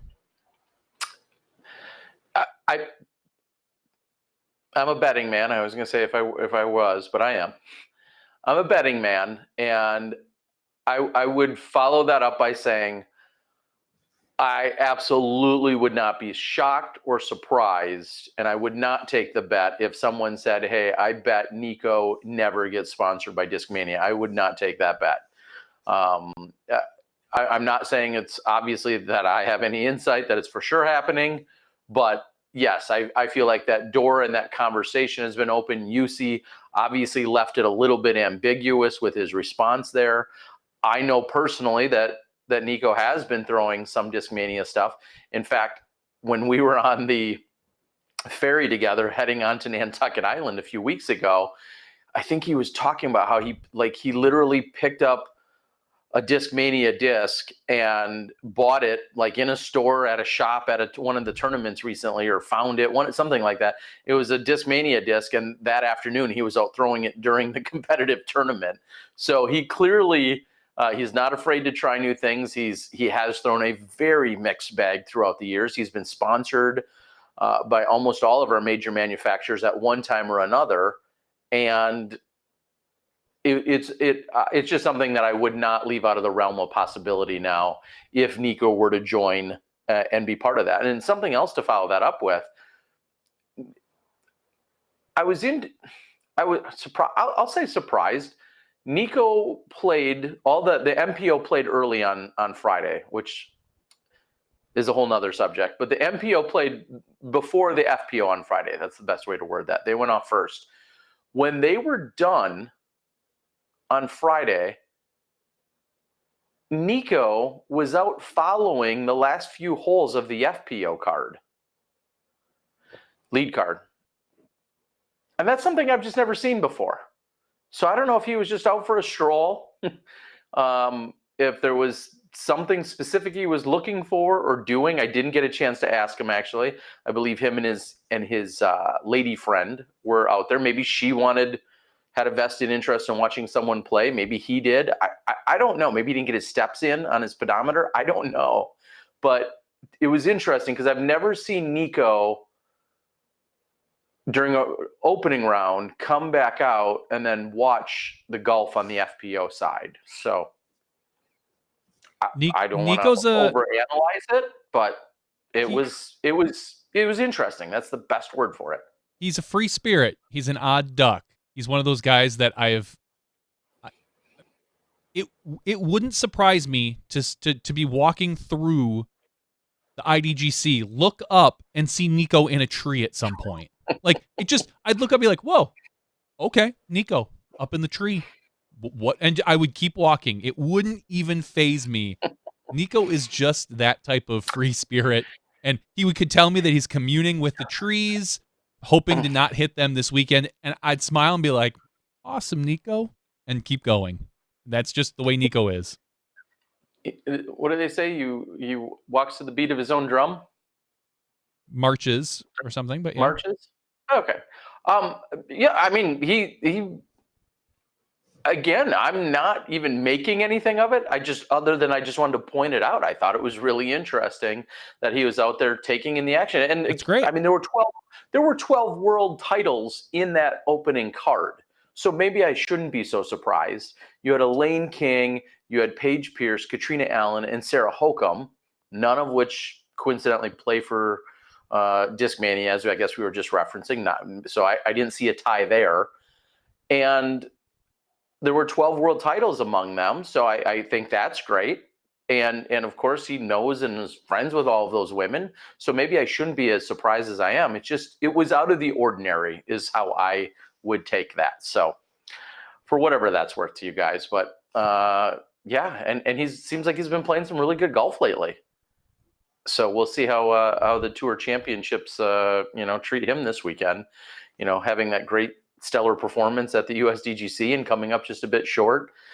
He's had, I think, a little new passion and fire and drive in him that we've seen for the last few weeks. So we'll see how it goes. Another note, and I know we earlier kind of talked about injuries and such. Haley King withdrew from the event, and I had arrived Sunday morning along with Matt. Shout out to Country Disc Golf for the help this weekend. But we arrived, I got out of the car, I had a full 30 minutes or so before we had to be on the hole one filming the FPO on Sunday morning. And Haley King kind of rushed right behind me. She went right to a soccer net, which was the warm-up area. I'm like, yeah, how you doing? She's like, just got here. I'm like, okay. And she threw like 6, 8, 10 drives into the net. And then she walked off. She's like, I tee in like 6 minutes. Okay. She must have been on like the 840, maybe the 850 card or 840 card. And off she went. And then I guess by the 6th hole, if I recall, I thought Vanessa Van Dyken had told me by the 6th hole, she said, guys, I'm sorry. I can't finish. My arm is just killing me. I think it was her shoulder. And she withdrew. She was sitting on the chase card. And she ultimately withdrew from the event. So that's another person to keep your eye on for what may or may not happen here at the Pro Tour finale this weekend. So I don't know if that's a great insider fantasy. Is there any fantasy going on? If there are any fantasy pools going on, there's your inside tip from old Tear Bear here. Nope. Haley Speaking King. of which, Skip Ace Fantasy Disc Golf is primarily done for the season. There are a few events still kind of lingering out there for a few leagues, but I think 2 of them. But odds are I'm going to be taking the site down for some maintenance over the winter months. I'm already working with my developer and hopefully a new UI guy that we can maybe freshen up the site a little bit. I've got some additional ideas and plans. I'll probably make a post out there just kind of getting everybody's input as to what they might want to see, and then I will ignore it and put what I want in there. But no, I will obviously take all that to heart, and I think we've got a lot of the big chunks. There's really only one thing I really want to see as far as features go, and then we start kind of chipping away at little things. So, wow, fancy terms like UI. Wow. All right. Anything major planned for the fantasy disc golf site next year that I have playing? I have plans. I can tell you that my goal for next year, I would really like to have more of a weekly league running. So more or less, you can go like onto a page. One week leagues, one-off weekly. So you can go to a page and see a list of all the other players that maybe want to just play against one person, like, or maybe we try to. It's a lot more programming if you start to add additional people. but limiting it to like one other person. So more head-to-head competitions. Hmm.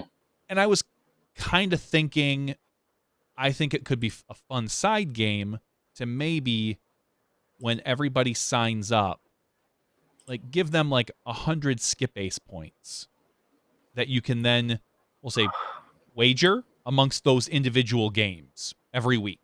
And that maybe at the end, Wow. maybe at the end of the season, whoever has the most skip ace points will win a prize. You know, maybe we find a sponsor, something along those lines, and just kind of feel out that type of thing. And maybe, you know, maybe there's some, you know, open leagues and things like that. But that is what I'm looking for, as well as obviously just a new look for the site, because the site, hands down, is dated. It looks like it's straight out of 2008, because I think that's probably the template I used was in 2008. But ultimately, I have a meeting, hopefully next week, with a true UI person to get the site refreshed a little bit. And those are the two big things I want to take a look at. Okay. Well, as I was just trying to go actually out to the site and take a look. Yeah, and you have to still pay me for the image there on the site as well. I think that's going on at least 2 or 3 years. User least. rights. Yep, at least. I'll take that. Yep. I'll you can write that check. And then I think, really honestly, Ray on the board has probably the best suggestion of just finding a way to get it integrated with Yahoo Groups. I think is your next move. I really need to do that. I know you can right now log in with Google and Facebook. I should really get that Yahoo login going as well. I'm excited for that integration. That would be a good call. I like that. I think you should just somehow get it all underwritten and moved to Yahoo entirely. I could run it off of Yahoo Groups. This is going to almost borderline on after show, but real quick, how, and it'll sound a little ignorant, but how relevant is Yahoo these days? It's not. And that's a serious question. It's not extremely relevant. You'd be surprised that I think, is it AOL and Yahoo are combined, or they used to be at one point? Yeah. There are still apparently millions upon millions of people that have Yahoo as their homepage. It's just like that's what it has become, and a lot of people get their news from there. Flickr, I think, is still owned by Yahoo technically. I don't believe they've sold off quite yet. So, in the grand scheme of things, nobody's talking about them, but underneath, they still have some value. Well, and I know a lot of people just have had a Yahoo, like AOL, have had or a Yahoo email forever, and that transition just may or may not ever happen for them. And I do understand some of that old, legacy mentality, or people that have just converted that to being like, oh yeah, that's just my spam email, and now I have a Gmail or something else that I use intently instead. But yeah, so now some people are chiming in saying that's exactly it. All right, Johnny, do we have anything else? This isn't going to be too late of an ordeal here tonight. Do we have anything else that needs to be discussed here in the regular show from the disc golf perspective? I don't believe so. I think we've kind of summed it up. Yeah, I do feel like we touched on a lot of things. Knowing that, for instance, Sarah Holcomb had come up to Charlotte today. I reached out to her because I thought it'd be great if she just joined me here. She's staying a good 45, 50 minutes from us. And so we didn't go that route to have her on the show. She was obviously would have been a great guest. Calvin Heimberg also would have been a great guest. And we're looking forward to probably talking to one or both of them, possibly even next week. We'll see how things shake out. They may be able to double up on their reasons to be on the show. And then with me being remote, things added an additional challenge tonight. So I do want to thank yet again, and I'm going to say it in the after show, and I'm going to say it again now. I want to thank Matt from over at Country Disc Golf.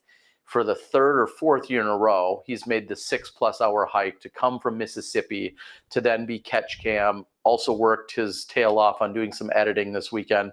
So thank you to him so much for helping out this weekend. It was great to work with him again and rooming together for a few days. I want to again thank MVP, who I can't say enough about, for their support of the actual coverage. RecTech Grills.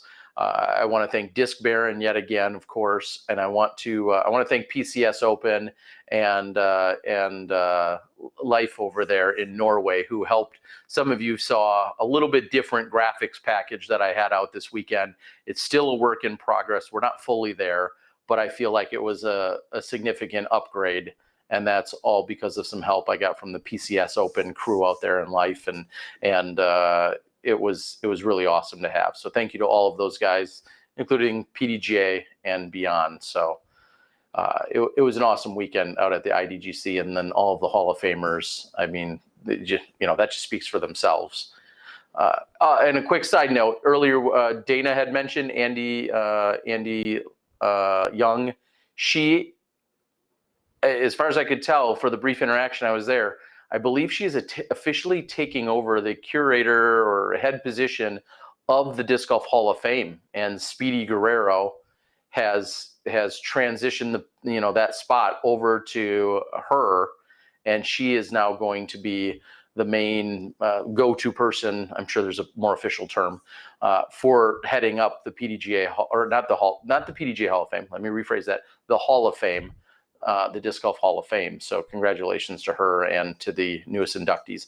And then last but not least, they're out there, Ace Run Productions and Joe Mez, who helped to let me use their drone footage. But Joe Mez let us use the drone footage, I should say. Ace Run was out there. They were out there hustling around, getting that coverage as well. And thank you to you guys for supporting us on our show and our podcast. But then awesome to see you guys out there, and glad to support the event you guys have going on this weekend.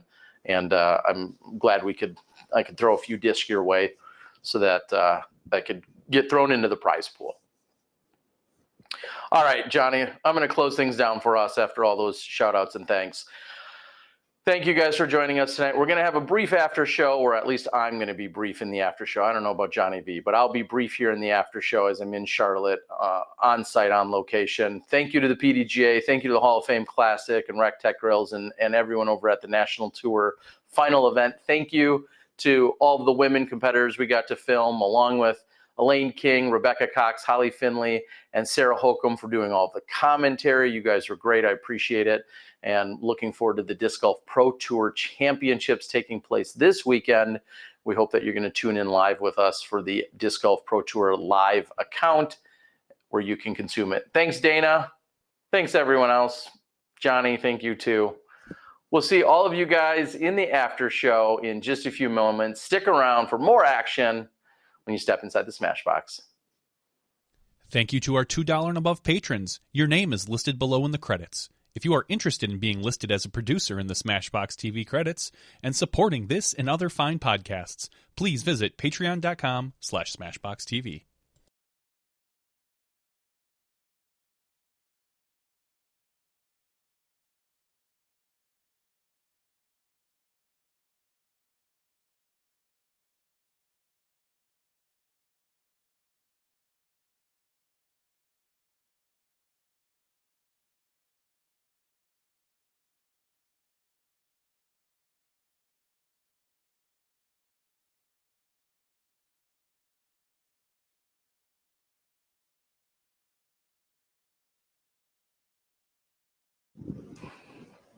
Hello, everyone, and welcome to the SmashBoxxTV podcast 269 after show. Show. After tour. After the end Show thing. tour. Wow. All right. This is where we get to all the juicy gossip, Terry. Tell us everything that happened at the summit. Tell us all the players that are moving to new sponsors. There is so many goodies out there. And I'm going to tease this one out there. And I'm not going to tell you guys, but I'll tease it a little. We're going to see I think we're going to see. Now, again, Paul locked into the 4-year deal. We're not going to see a contract. There's one hint. We're not going to see a contract or a move bigger than that. So he's old news for the next 3 years. We saw, obviously, Simon Lizotte lock into, a 2-year or 4-year deal last year. That's locked in. So you're talking about a couple of our top players there. But There are a few other people that their contracts are coming due this year, and I'm convinced that we're going to see some changes, some shakeups is probably the best way to word it. Now, of course, I can't share anything, whether I know or speculate it. It's still a little too early, and would be outright rude for me to say anything in some regard. But I'll just say there's going to be some shakeups, some that you probably weren't even expecting. So Yeah, if you go out to if you do a search for Ulta World and disc golf contracts, I think it brings up an article that'll tell you from last year everybody who signed multi-year agreements and who's on one-year agreements. And that's not obviously the complete list of major players, but it's a good idea as to maybe who might be up on who's going to be maybe a free agent.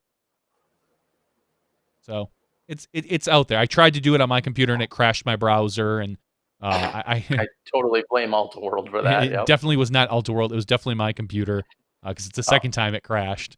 But yes, so that is out there for everybody. Yeah, and as Juice, who I saw some comments out there on my coverage this weekend, thank you so much, Juice, is asking, when do these contracts get signed and how long are they typically for? For the most part, the trend has been that it has been a January 1st effective date, is what it feels like. And I'm sure there's a few stipulations to that, or a few exceptions to that. But it feels as if most of the time we're seeing something as a January 1st now. What's funny to that, funny is not the word, and it's not just interesting. I need a better word than interesting. But taking note of that is some of these players will play their last event in October or November, or usually not even later than that. Few will play in December. So to have that January 1st effective date, I think then when we see people either announcing and saying they're leaving, and or announcing and saying they're joining a new team, that time frame of October to January is really the muddy, like what's acceptable, what's not, what agreements or concessions have been made.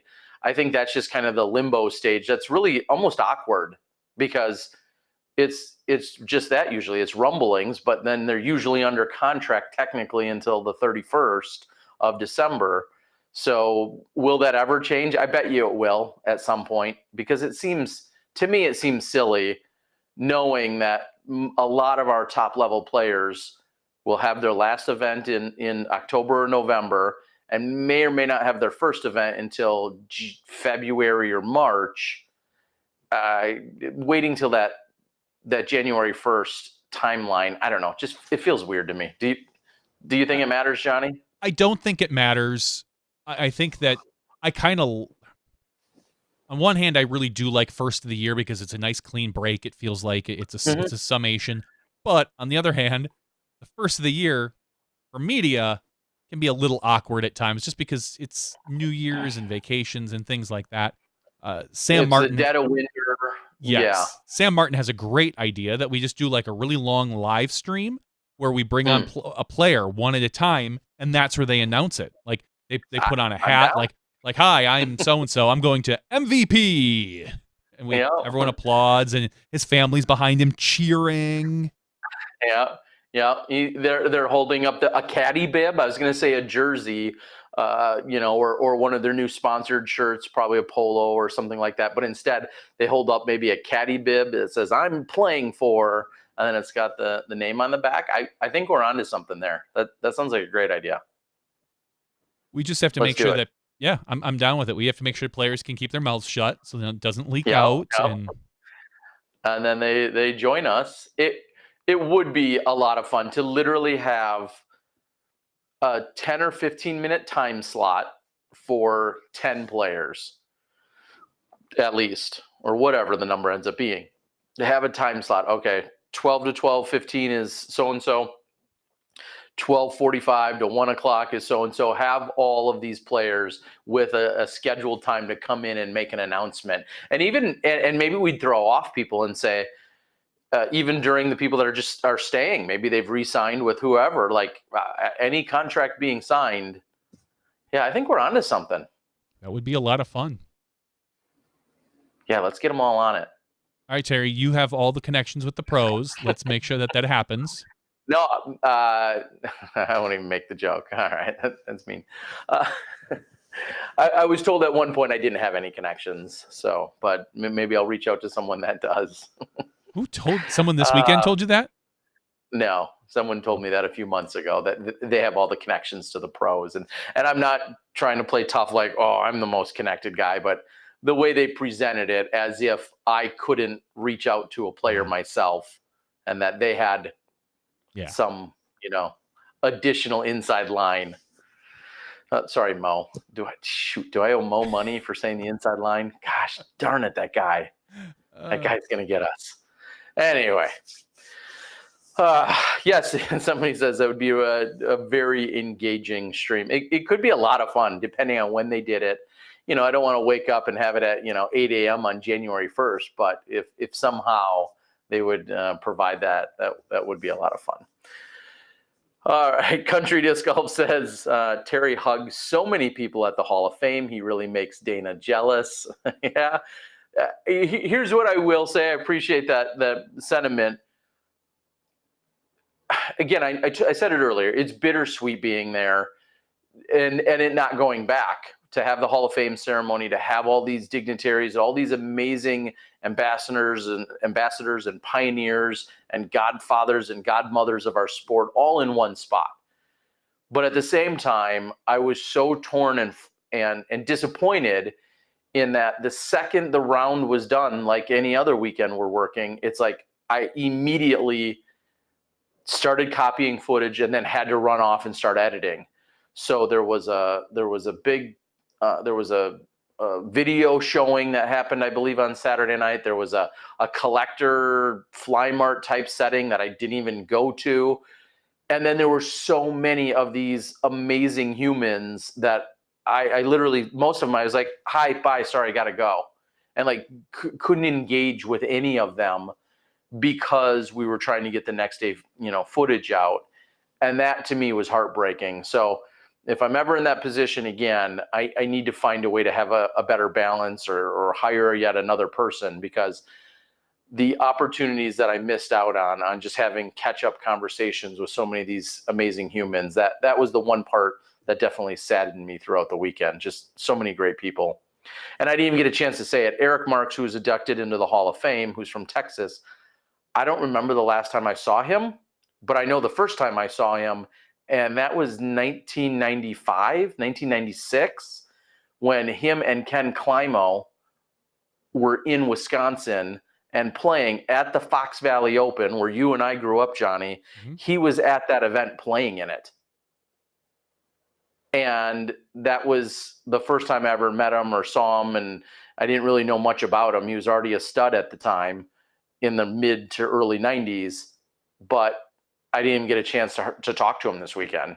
And so stuff like that was a little bit sad from my own perspective. All right.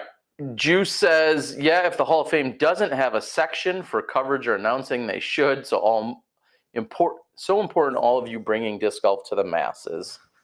The question was asked whether you were in the Hall of Fame, and I said no, neither of us are in any hurry to get in there.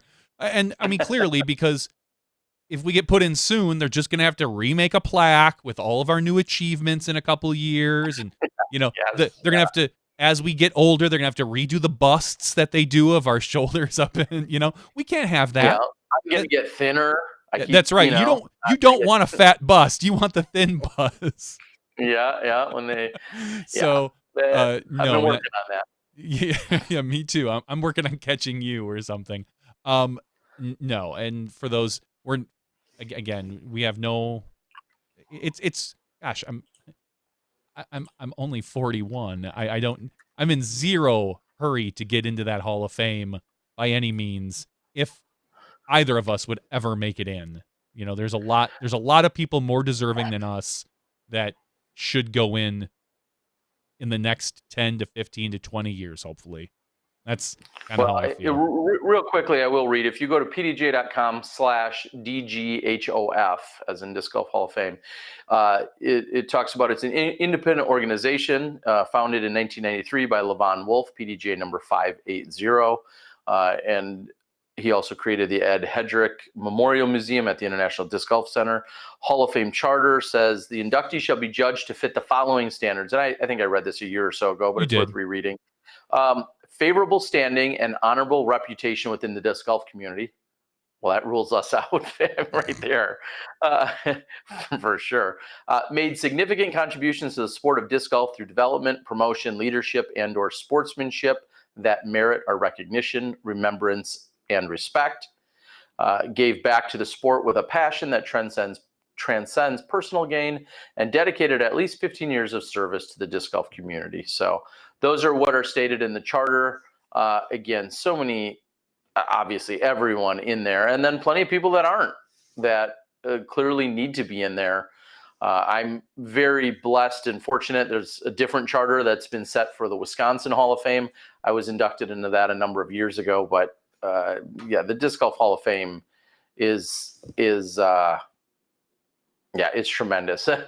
Interestingly enough, I did put up the live stream that I mentioned earlier, and one of the first responses, or only responses, on the Facebook Live video feed was Steve Rico. I don't know if self-petitioning, but he said, "Oh, so I didn't make it in again."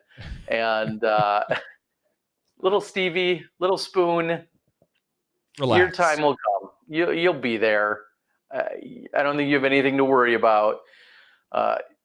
No, he's a master now. We forget about them, remember? Once you're not an open player, we just forget about masters players. Yeah, okay. That's true. No, but little Stevie, I've talked to him about it personally, and again, I think that's just one of those things, like, you I don't want to say you don't beg, but you don't. Like, it will happen, and it'll happen in its due time. And really, what would be the hurry for it? As someone who's for sure going to get in, Steve, like, I just don't know what your real hurry is. It's not going to help you sell more discs. You as much as a pat on the back or the accolades are nice, that's not why you're here either. So just simmer down, little Spoon. That's my help to him.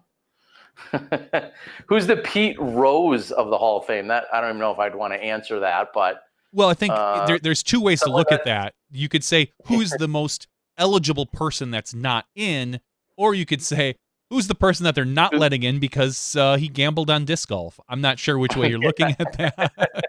I'm going to go with the former and say, I know we talked about it a couple weeks ago, that probably Scott Stokely is the most qualified person not currently in the Hall of Fame that could be looked at in the Hall of Fame. Well, and I think that's overselling it a little. Qualified, you said the most qualified person that's not currently in, maybe to our knowledge. To our knowledge, correct. Or maybe one of the more public figures, because there is someone in some state that has, run a ton of tournaments, put in courses, or whatever, has a resume a mile deep, that also is more than qualified to be in the Hall of Fame. They just simply haven't gotten there yet. But in terms of, we'll say, names that are household names nationwide, that's when I think you bring in Scott. I don't want to diminish anyone that definitely also deserves and maybe is going to get put in next year. So I would say of the household names, maybe, or maybe used to be household names and is regaining his exposure. But I think that's Scott also one that comes to mind. It's the age-old argument. It's the Hall of Fame, not the Hall of Stats. And so is there anybody more famous in our sport that's not in it than Scott Stokely? I would argue not. I mean, he is Scott Stokely for a reason. There's a reason that almost everybody knows him because of his history, because of his touring. That if you're a local guy, we'll just say California, that has run 150, events and has put in 27 courses that nobody knows about, or that only the locals know about. yeah, you probably deserve to be in the Hall of Fame as well, but you could argue that Scott is more famous and is a Hall of Fame. So again, we're arguing semantics. I guarantee you there are a lot, like I said, there are a lot of people that deserve to be in the Hall of Fame that probably still aren't. For sure. That list is deep.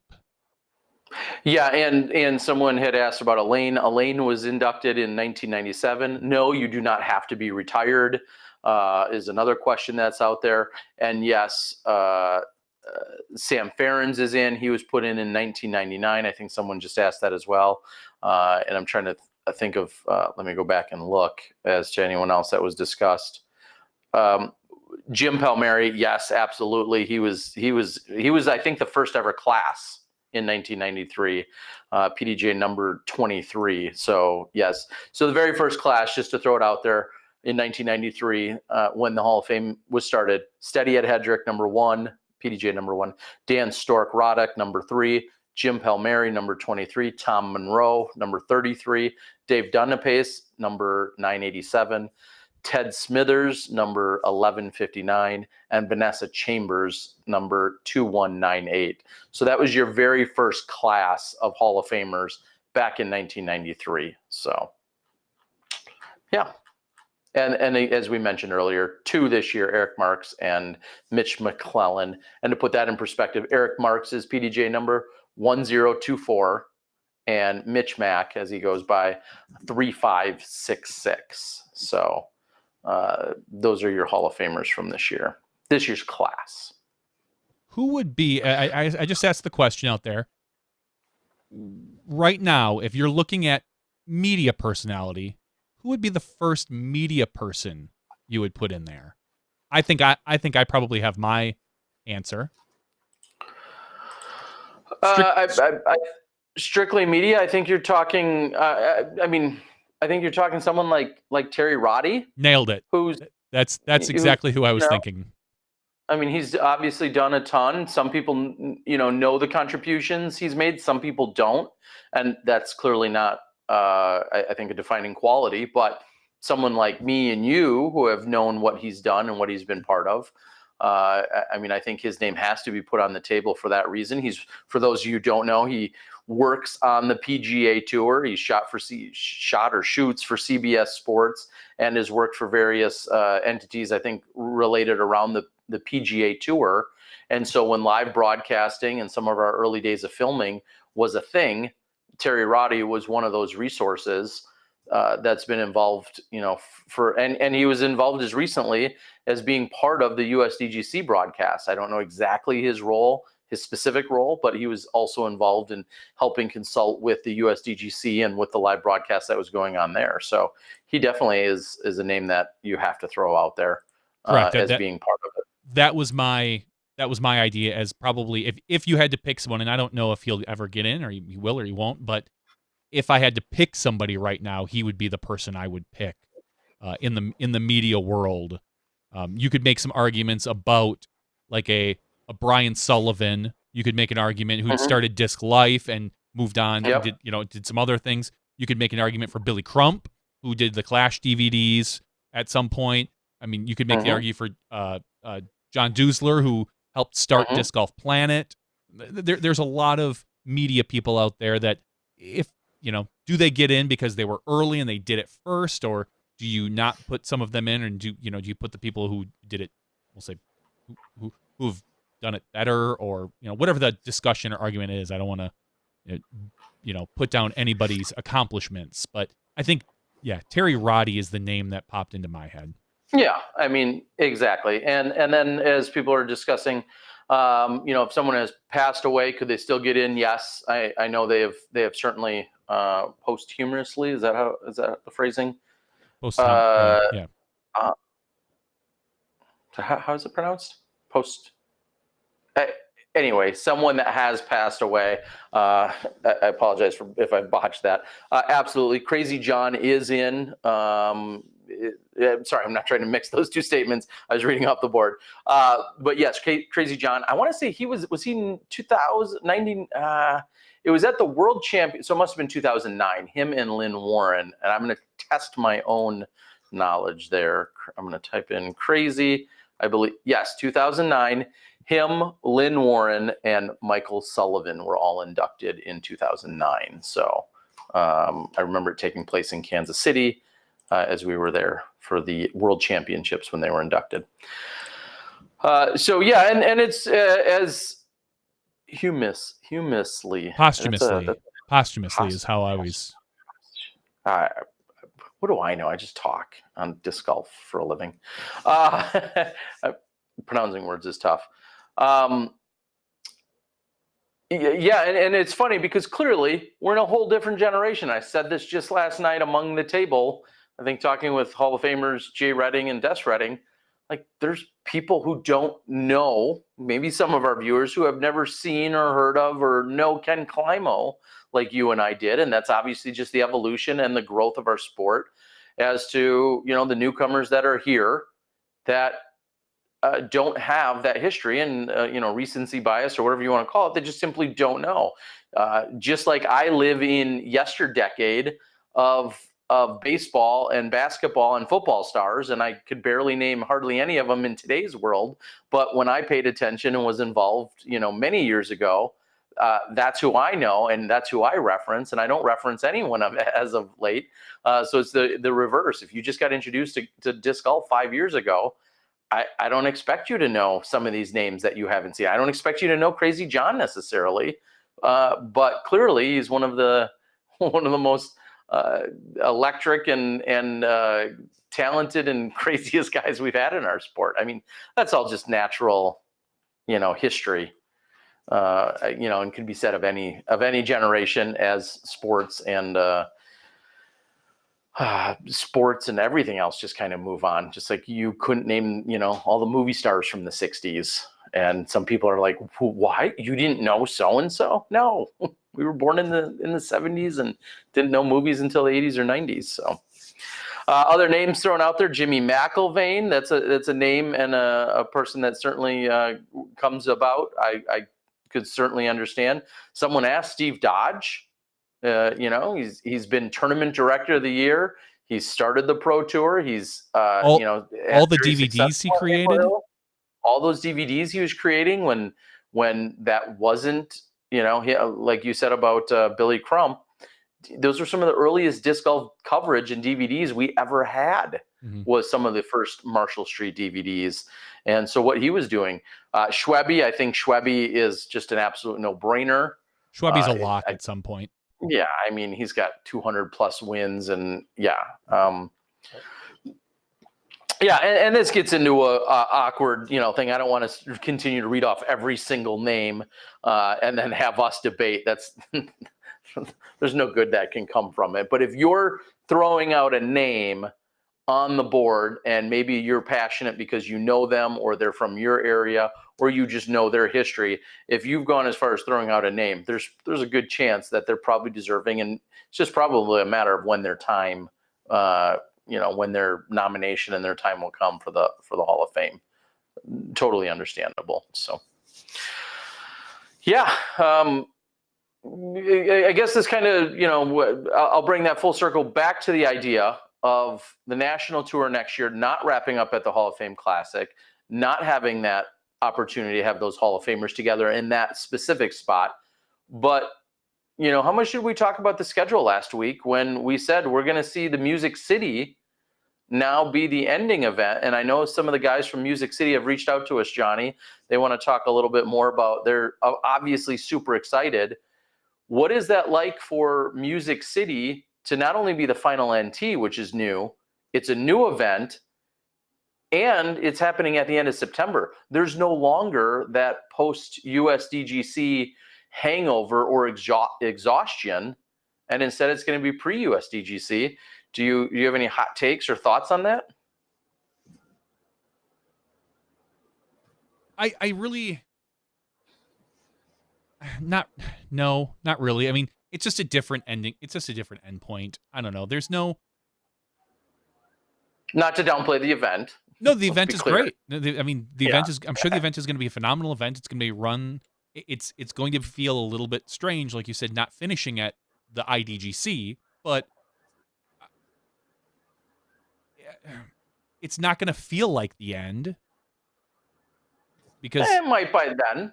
I mean, everybody, I mean, not everybody, plenty of people think the final big event of the year should be the USDGC. Agree or disagree? There's a lot of people that it used to be that.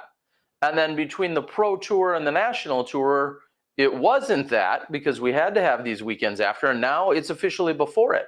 And I don't think it's a secret that the Pro Tour would probably also like to end before the USDGC. But they're not next year, at least. Correct. I'm sure at some point they'll want to move that way. But yeah, I don't know. I guess I don't really have a take on the National Tour ending with Music City. It's just, it's going to feel weird because they're going to end and then they're going to go to another event. Like, yeah, but they're doing that this weekend. They're ending the National Tour, and we're going to another event next weekend. But they're going to another finale. I think it feels a little different as opposed to just being like, cool, it's over. Let's everyone move on. I don't know. It's going to feel a little bit awkward to me. But other than that, I don't really have I don't have any sort of hot take. All right. Well, I know that they're excited, and how much did we talk about the schedule last week? I'm a little hazy with where I've been and what I've been doing. Yeah, the schedule was out last week? It was. It was released last week. I think it came out that day. Okay, and we did. All right. And then obviously, as we said, opening in Texas, Steve Story. So having those events, having the Beaver State Fling switch up their format for the first time, maybe ever, that we've seen. I mean, there's a lot of differences there where also then we're seeing that the Pro Tour, essentially same 10 events. Now, I don't know if I can share what I do, so I'm going to have to just keep my mouth shut. But I know that some of the Pro Tour test events last year are going to have an involvement again this year from what I've heard. And I don't have all of the details. That's why I don't want to elaborate. But it's also exciting to see as more events want to continue to jump onto the Pro Tour. And I think we're going to see some exciting stuff happening there as well. So that's about all I can say on that right now. Okay. But yeah, I don't know. I guess that's all we need to talk about for next year's tour plans. We'll see. Sam Martin asks, odds that the Texas States and Music City, I hope, work for coverage. Yeah, I mean, those are national tour events, and obviously they're going to be for sure have a post-produced coverage situation. I don't know that there's any determination on having any form of a live coverage opportunity there or not. That's to be determined, not only from ourselves, but I mean, that's also to be determined just even if it's possible. I mean, we know that Masters Cup struggles and we know Beaver State struggles. So yeah, we'll see just how much live coverage comes from there. Yeah, we've never been to either of those courses, so we would have to probably get out and do cellular testing, or maybe work with somebody on site that could maybe walk through something like that with us, and we haven't done any of that. So there's been zero sort of effort or work put into any of the live coverage for next year yet. Yeah, any form of confirmations one way or another. So, all right, Johnny, I don't know what else that you have, if you've got anything incredibly insightful, as you usually do. Is there anything else we need to discuss here tonight? No, I'm just, maybe this weekend will determine. I think I mentioned to you on the phone how at the beginning of the year, I made a not so outlandish call that I thought Calvin would have the best year of any Innova player. And I don't. And then you gave Ricky Lime. I mean, you intentionally did that just so that your prediction. Well, yes. Even if Ricky was healthy, I don't necessarily know. It's such a hard sell because having Conrad win the tour and 2 national tour events. James Conrad won a major. Yeah. And finished really well at a lot of the events.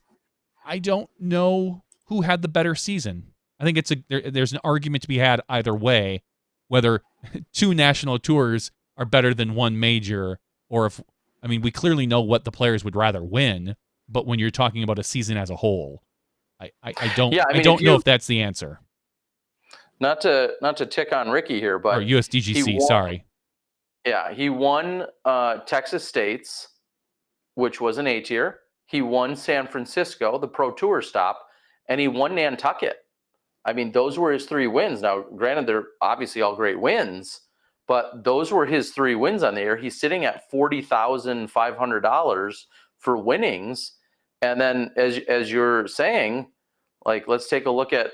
I'll admit, I haven't taken a look at James Conrad's numbers in a little while, but James Conrad has won 36,000. 12,000 of that came at one event. Yeah, and James Conrad's is clearly going to win some more money. So he likely, well, depending on what else he plays, he may or may not eclipse Ricky. And as you just mentioned, he won the major, but he won Salmon River, which is a B tier, and I hear that's a really great event, but it's not a huge event. And he won the USDGC, so he didn't have any other big wins. I mean, Ricky had the B tier and 2 A tiers, whereas, like you just mentioned, Conrad had a B tier and then a major. All right. Dare we look at, maybe you were just doing that. Let's take a look at. No, I wasn't. I was just thinking out loud. Well, I mean, I think your point is valid. If we're going to have a debate as to who had the best year from, we'll say, Innova. I mean, Kelvin is at $32,750, so a few thousand behind Conrad and a full 4,000 behind Ricky.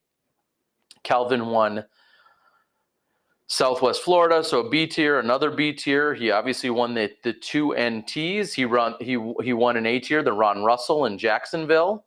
He won the Tallahassee the next weekend, another big A tier. He won Zootown, an A tier, and then the Steady Ed NT. Wow, I don't know. It's such a tough call. And then will the Pro Tour finale? Does that? It's got to factor in. Does that factor in? And then let's just say Kelvin wins this. Kelvin wins the Pro Tour finale. Is it going to be hard not to look at the recency bias? Like, well, Kelvin won the last 2 events. It's such a tough. There are so many different things weighing. He won the NT at the beginning of the year, and then he won 2 or 3 larger scale, medium to large scale events in Florida. Sure, it's his home state, but who cares? He still won them and beat legitimate fields. I don't know. I mean, yeah, as you said, do we care more about that major win as opposed to getting a couple of NTs and a handful of big A tiers? I mean, Conrad had the major win and then had 1 B tier win. Those were his 2 wins on the year. And as everyone hopefully knows, we're not taking anything away from anybody, but yeah, I think if we really wanted to have a good debate about who on the MPO side from Innova had the best year, I think there's solid arguments for any of those 3. So it seemed as if Kelvin overall, as being mentioned on the board, seemed like Kelvin overall had maybe the most consistency in terms of his finishes, but well, yeah. I told Darren from Alta World that he can look into that and write up an article on it. I'm sure he will do a lot more stats digging than we're going to be doing here live on the show. Yes, exactly. It's considering you nor I are really stats guys at all. We just look at stuff and regurgitate it sometimes. Sometimes very inaccurately. Oh, most of the time inaccurately. All right, let's check in a few things on the board. And if we don't have much else on the board, we can start to wrap things up. Disc Golf Nerd says Kelvin is fun to watch. He digs his style. I mean, he's there's the comparisons to like a Michael Sierra. He's kind of got that really quiet demeanor, but then when he does talk or he does post, it's always hilarious. So I can certainly see some of that.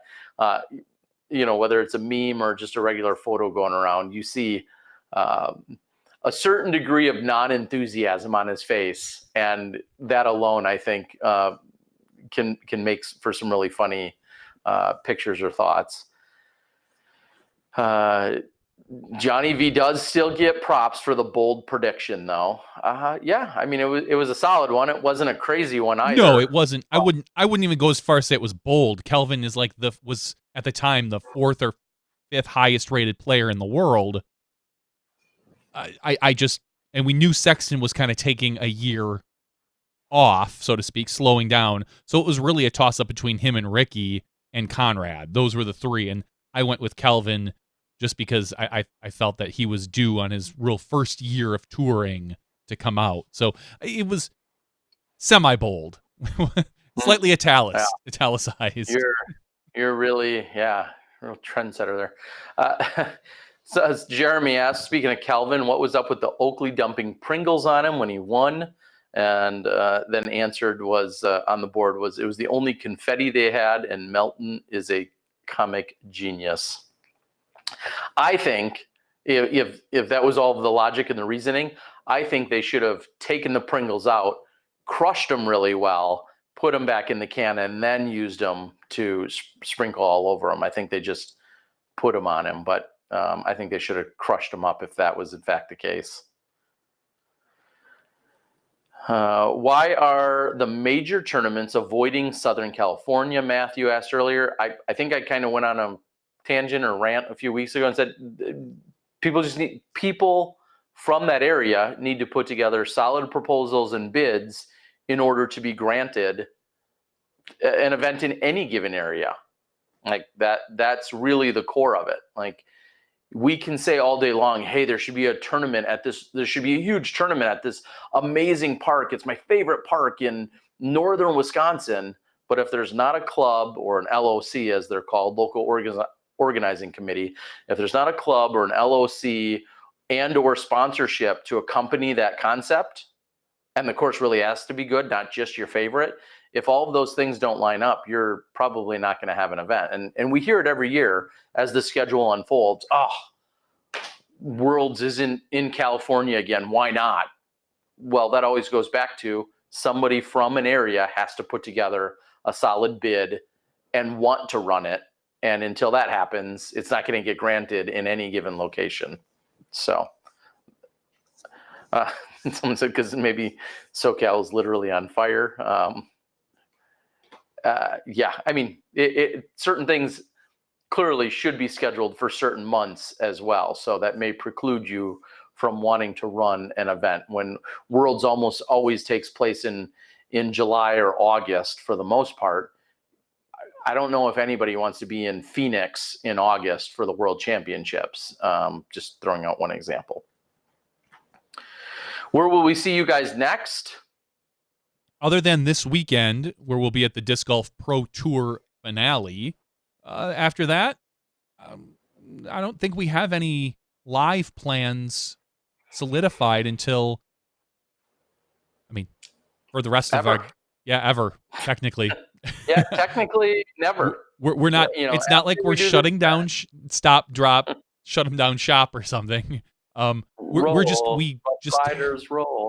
just haven't made any plans for next year yet. We're still working with the Disc Golf Pro Tour. We're waiting on the RFP that they're going to release. I'm going to hold my breath for a PDGA RFP and probably fall over and die before that happens this year. But ultimately the Disc Golf Pro Tour will be working with them for next year, but we don't really have any plans for anything live. This will be the last live event of the season, of the year, more than likely, until next year. No, we have nothing officially contracted for next year.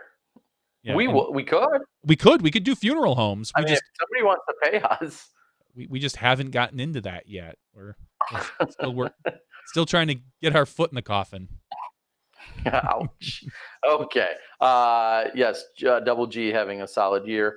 Somebody said seems like KJ USA dropped off during the second half of the season. Somebody said that earlier this week. I mean, I feel like there's a lot of pressure put on him. I don't think he would, if he would say the same or recognize that, I don't know. But if he did, clearly it's not by intention on his own part. So I don't really have anything else to say to that. I just don't think he was on many featured cards. He was more that second or third card guy. It didn't feel like he made a lot of first card runs. Ryan Pilcher clarifies, doing some stats for us. Ryan, thank you. Double G actually did get more PDGA points than Calvin or James Conrad. His average event finish was much worse than Calvin. So then he must have played either in more bigger events or in more events in total. Because if he averaged worse but has more points, I'm guessing he played more. Makers says you can find us on a pickleball court near us. I'm all about it. I got into pickleball a number of years ago. A gentleman introduced me to it. I played a handful of times, and then that was it. He was trying to promote it, and then because it's still not a big deal or widely played, finding pickleball players is tougher than finding a disc golf course. We'll put it that way. Well, be careful what people wish for. If we get into the pickleball tournaments, and there's some real money in that, you might not see us on the disc golf course. Absolutely. We will jump ship. Just don't stream spike ball. Gosh, again, that'd be so easy. I mean, yeah, I know they run around more, but it's still less than an ultimate field, and maybe a little bit more camera movement, maybe than what you'd find at a streaming bags tournament or a cornhole tournament. But yeah, I'd love to stream spike ball. That'd be fun. Let's wrap this up, Terry. Okay, we can. Thank you guys for joining us tonight, as I've read pretty much all the comments on the board and any questions answered. We appreciate all of you guys joining us. Thank you. And we look forward to you guys joining us again, of course, live this weekend on the Disc Golf Pro Tour channel. It'll be free, and it'll be some sweet action as we're heading into the final event on the Pro Tour. I want to thank Dana for joining us in the regular show. Johnny V, who's back in Wisconsin in colder weather than I'm in. Thanks to the PDGA Hall of Fame Disc Golf Classic event and the Hall of Fame members from this weekend. It was great, and MVP and Disc Baron. We'll see you guys this weekend. You step inside the Smash Box.